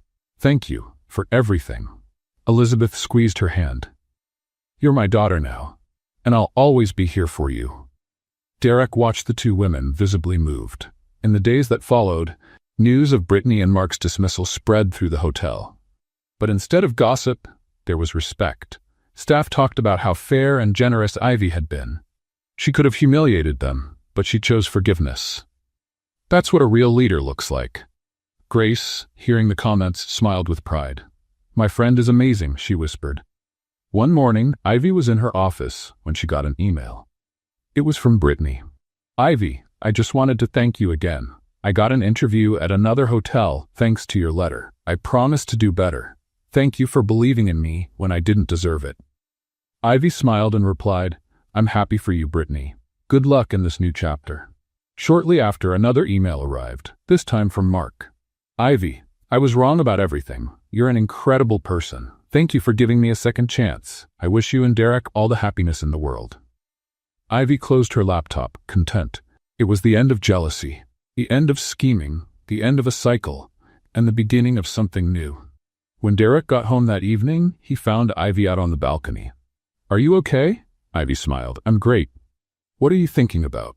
How much life has changed. Just a few months ago, I was unemployed, lost, with no direction. And now I'm a vice president, a shareholder, a wife, and a soon-to-be mom. Derek hugged her from behind. And the most incredible woman I know. Ivy laughed. You're exaggerating. I'm being honest. Ivy turned to face him. Thank you for everything. Thank you for teaching me how to truly live. They kissed as the city lights sparkled in the background. And in that moment, they both knew. The maturity they had gained wasn't just about business or success. It was about choosing love, choosing forgiveness, choosing kindness. And that choice marked the beginning of a new chapter, not just for the company, but for their lives. A chapter filled with peace, love, and family, and all because of a pothole that changed everything. A few months later, spring had arrived in New York. The trees were blooming, the air was fresh, and the city felt renewed. Ivy stood in front of the mirror, adjusting the white dress she had chosen for the ceremony. It wasn't fancy, it was simple, elegant, and perfect for her. Rachel appeared behind her, already dressed as a bridesmaid. You look beautiful. Ivy smiled, gently touching her now round belly. I look like a whale. Rachel laughed. A beautiful whale. Thanks, I think. Rachel adjusted Ivy's veil. Who would have thought, huh? The girl who pulled a wheel out of a hole is now renewing vows with a billionaire. Ivy rolled her eyes, smiling. You'll never let me forget that, will you? Never. It's the best story I've ever heard. Ivy looked at her reflection in the mirror. A year ago, she'd been unemployed, lost, unsure of what to do with her life. And now she had everything. Rachel, thank you for being here. Rachel held her hand. Always, my friend, always. Across town, Derek was getting ready with Elizabeth's help. He was fixing his tie for the 5th time. You're nervous, Elizabeth said, smiling. I'm not. Yes, you are. You've adjusted that tie 4 times. Derek stopped and sighed. Okay, I'm a little nervous. Why? You're already married. I know, but this time it's different. This time it's real. Elizabeth held her son's face in her hands. It was always real, sweetheart, from the moment you really saw her. Derek smiled. Thank you, Mom, for everything. I just gave a little push. You two did the rest. Derek hugged his mother. The best push of my life. The ceremony was held in the garden of a boutique hotel in Manhattan. Small, intimate, just for friends and family. When Ivy arrived, the afternoon sun bathed everything in golden light. The chairs were decorated with white and pink flowers. A small orchestra played softly in the background. Linda and Thomas Morris, Ivy's parents, were in the front row, already in tears. "Mom, the ceremony hasn't even started yet," Ivy joked as she passed by. "Doesn't matter, I'm already emotional," Linda replied, wiping her eyes. Thomas smiled proudly. "You look beautiful, sweetheart." "Thank you, Dad." Grace was there too, sitting with a few colleagues from the hotel. When she saw Ivy, she gave her a thumbs up and whispered, "Go get him, boss." Ivy laughed softly. When the music changed, everyone stood. Derek was at the altar, waiting, and when he saw Ivy walking toward him, his heart skipped a beat. She was glowing. The simple dress, the rounded belly, the shy smile. She was the most beautiful woman he had ever seen. Ivy reached the altar and whispered, "Hi." "Hi," Derek replied, smiling. The officiant began the ceremony. "We are here today to celebrate the love between Ivy and Derek, a love that began in an unexpected way but became real and deep." Ivy and Derek looked at each other, sharing a knowing smile. The officiant continued, "They are already legally married. But today, they choose to renew their vows, not out of obligation, but out of love." Derek took Ivy's hand. "Ivy, when we met, I was convinced my life was perfect just the way it was. Organized, predictable, under control." Ivy smiled. "And then I showed up and messed it all up." Derek laughed. "Yes, you messed everything up? Left the lights on? Lost the remote in impossible places? Sang in the shower at 6 in the morning?" Everyone laughed. "But you also brought light, brought laughter, brought life." His voice wavered a bit. "You taught me that life doesn't need to be perfect to be good, and that love doesn't need logic, it just needs to be true." Ivy was crying. "I love you, Ivy, and I promise to keep loving you every day, even when you leave the lights on." More laughter from the guests. Ivy wiped her tears and took a deep breath. "Derek, I was lost when I met you. No job, no direction, no hope. And then you helped my mother. And then she forced me to marry you." Laughter filled the garden. "But you know what's funny? I complained a lot at first, thought it was the worst decision of my life." Derek pretended to be offended. "But I was wrong, because you showed me that love isn't about grand gestures, it's about the little moments." Ivy squeezed his hand. "It's about watching bad movies together. It's about laughing at my terrible jokes. It's about holding my hand when I'm scared." Her voice trembled. "You gave me a family. You gave me a home. You gave me a future." She gently touched her belly. "And soon, we'll give our child the greatest gift of all, a home full of love." Derek pulled Ivy close and kissed her forehead. Elizabeth, in the front row, was crying openly. "My babies," she murmured, holding a tissue. Rachel was also crying, trying to stay composed as the bridesmaid. The officiant smiled. "Derek and Ivy, do you have rings to exchange?" Derek took a simple ring and placed it on Ivy's finger. "With this ring, I renew my promise to you." Ivy did the same. "With this ring, I promise to love you forever." The officiant raised his hands. "Then, by the power vested in me, I now pronounce you husband and wife." Again. Everyone laughed. "You may kiss the bride." Derek pulled Ivy close and kissed her, as the guests clapped and cheered with joy. When they pulled apart, Derek looked at Ivy and said, "Who would have thought? It all started because of a pothole." Ivy laughed, wiping away tears. "And look where we are now. Truly married, with a baby on the way, and a whole life ahead of us." Ivy leaned her forehead against his. The best life. The reception was simple and joyful, tables decorated with flowers, delicious food, soft music. Thomas gave an emotional toast. "To my daughter, who's always had a heart of gold, and to my son-in-law, who was wise enough to see it." Linda added, "And to the pothole that brought you two together." Everyone laughed and raised their glasses. Grace came up to Ivy. "You deserve all of this, dear." "Thank you, Grace, for everything. Now go enjoy your party, and don't forget to save me a slice of cake." Ivy laughed. "I promise." When night fell, Ivy and Derek were on the dance floor, swaying slowly. "Are you happy?" Derek asked. "More than I ever imagined." "Me too." Ivy looked around. Her family, her friends, her husband, all of it represented love, resilience, and second chances. "You know what I realized?" she said. "What?" "That life is all about choices, and I chose to stop and help your mother that day." Derek smiled, "And I'll always be grateful for that." "Me too." They danced in silence for a few more moments. Then Ivy felt something. A kick, small but unmistakable. Derek, yes, the baby kicked. Derek immediately placed his hand on her belly and felt it. Another kick, his eyes filled with tears. Our son, our daughter. You think it's a girl? Ivy smiled, I'm sure. Derek kissed her gently, and in that moment, surrounded by love and happiness, they both knew this was only the beginning of a family, the beginning of a new journey. And all thanks to one simple act of kindness. Because sometimes fate just needs a little nudge, or a stuck wheelchair on the sidewalk. As the celebration went on, Elizabeth watched from a distance, smiling. Her plan had worked better than she ever imagined. She hadn't just found the perfect daughter-in-law. She had brought together two souls who were meant to meet, and now she would soon be a grandmother. Mission accomplished, she whispered, raising her glass. Ivy and Derek kept dancing, unaware of the world around them. There was only the two of them, and the love they had built together. A love born from chaos, strengthened through challenges, and made eternal through choice. The choice to love, the choice to forgive, the choice to believe.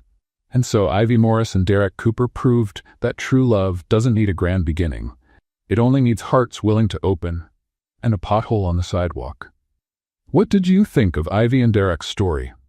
Leave your thoughts in the comments below. Rate this story from 0 to 10. What score would you give it? Don't forget to subscribe to the channel and turn on notifications so you never miss one of our stories. And make sure to check out more heartwarming stories by clicking right here on the final screen.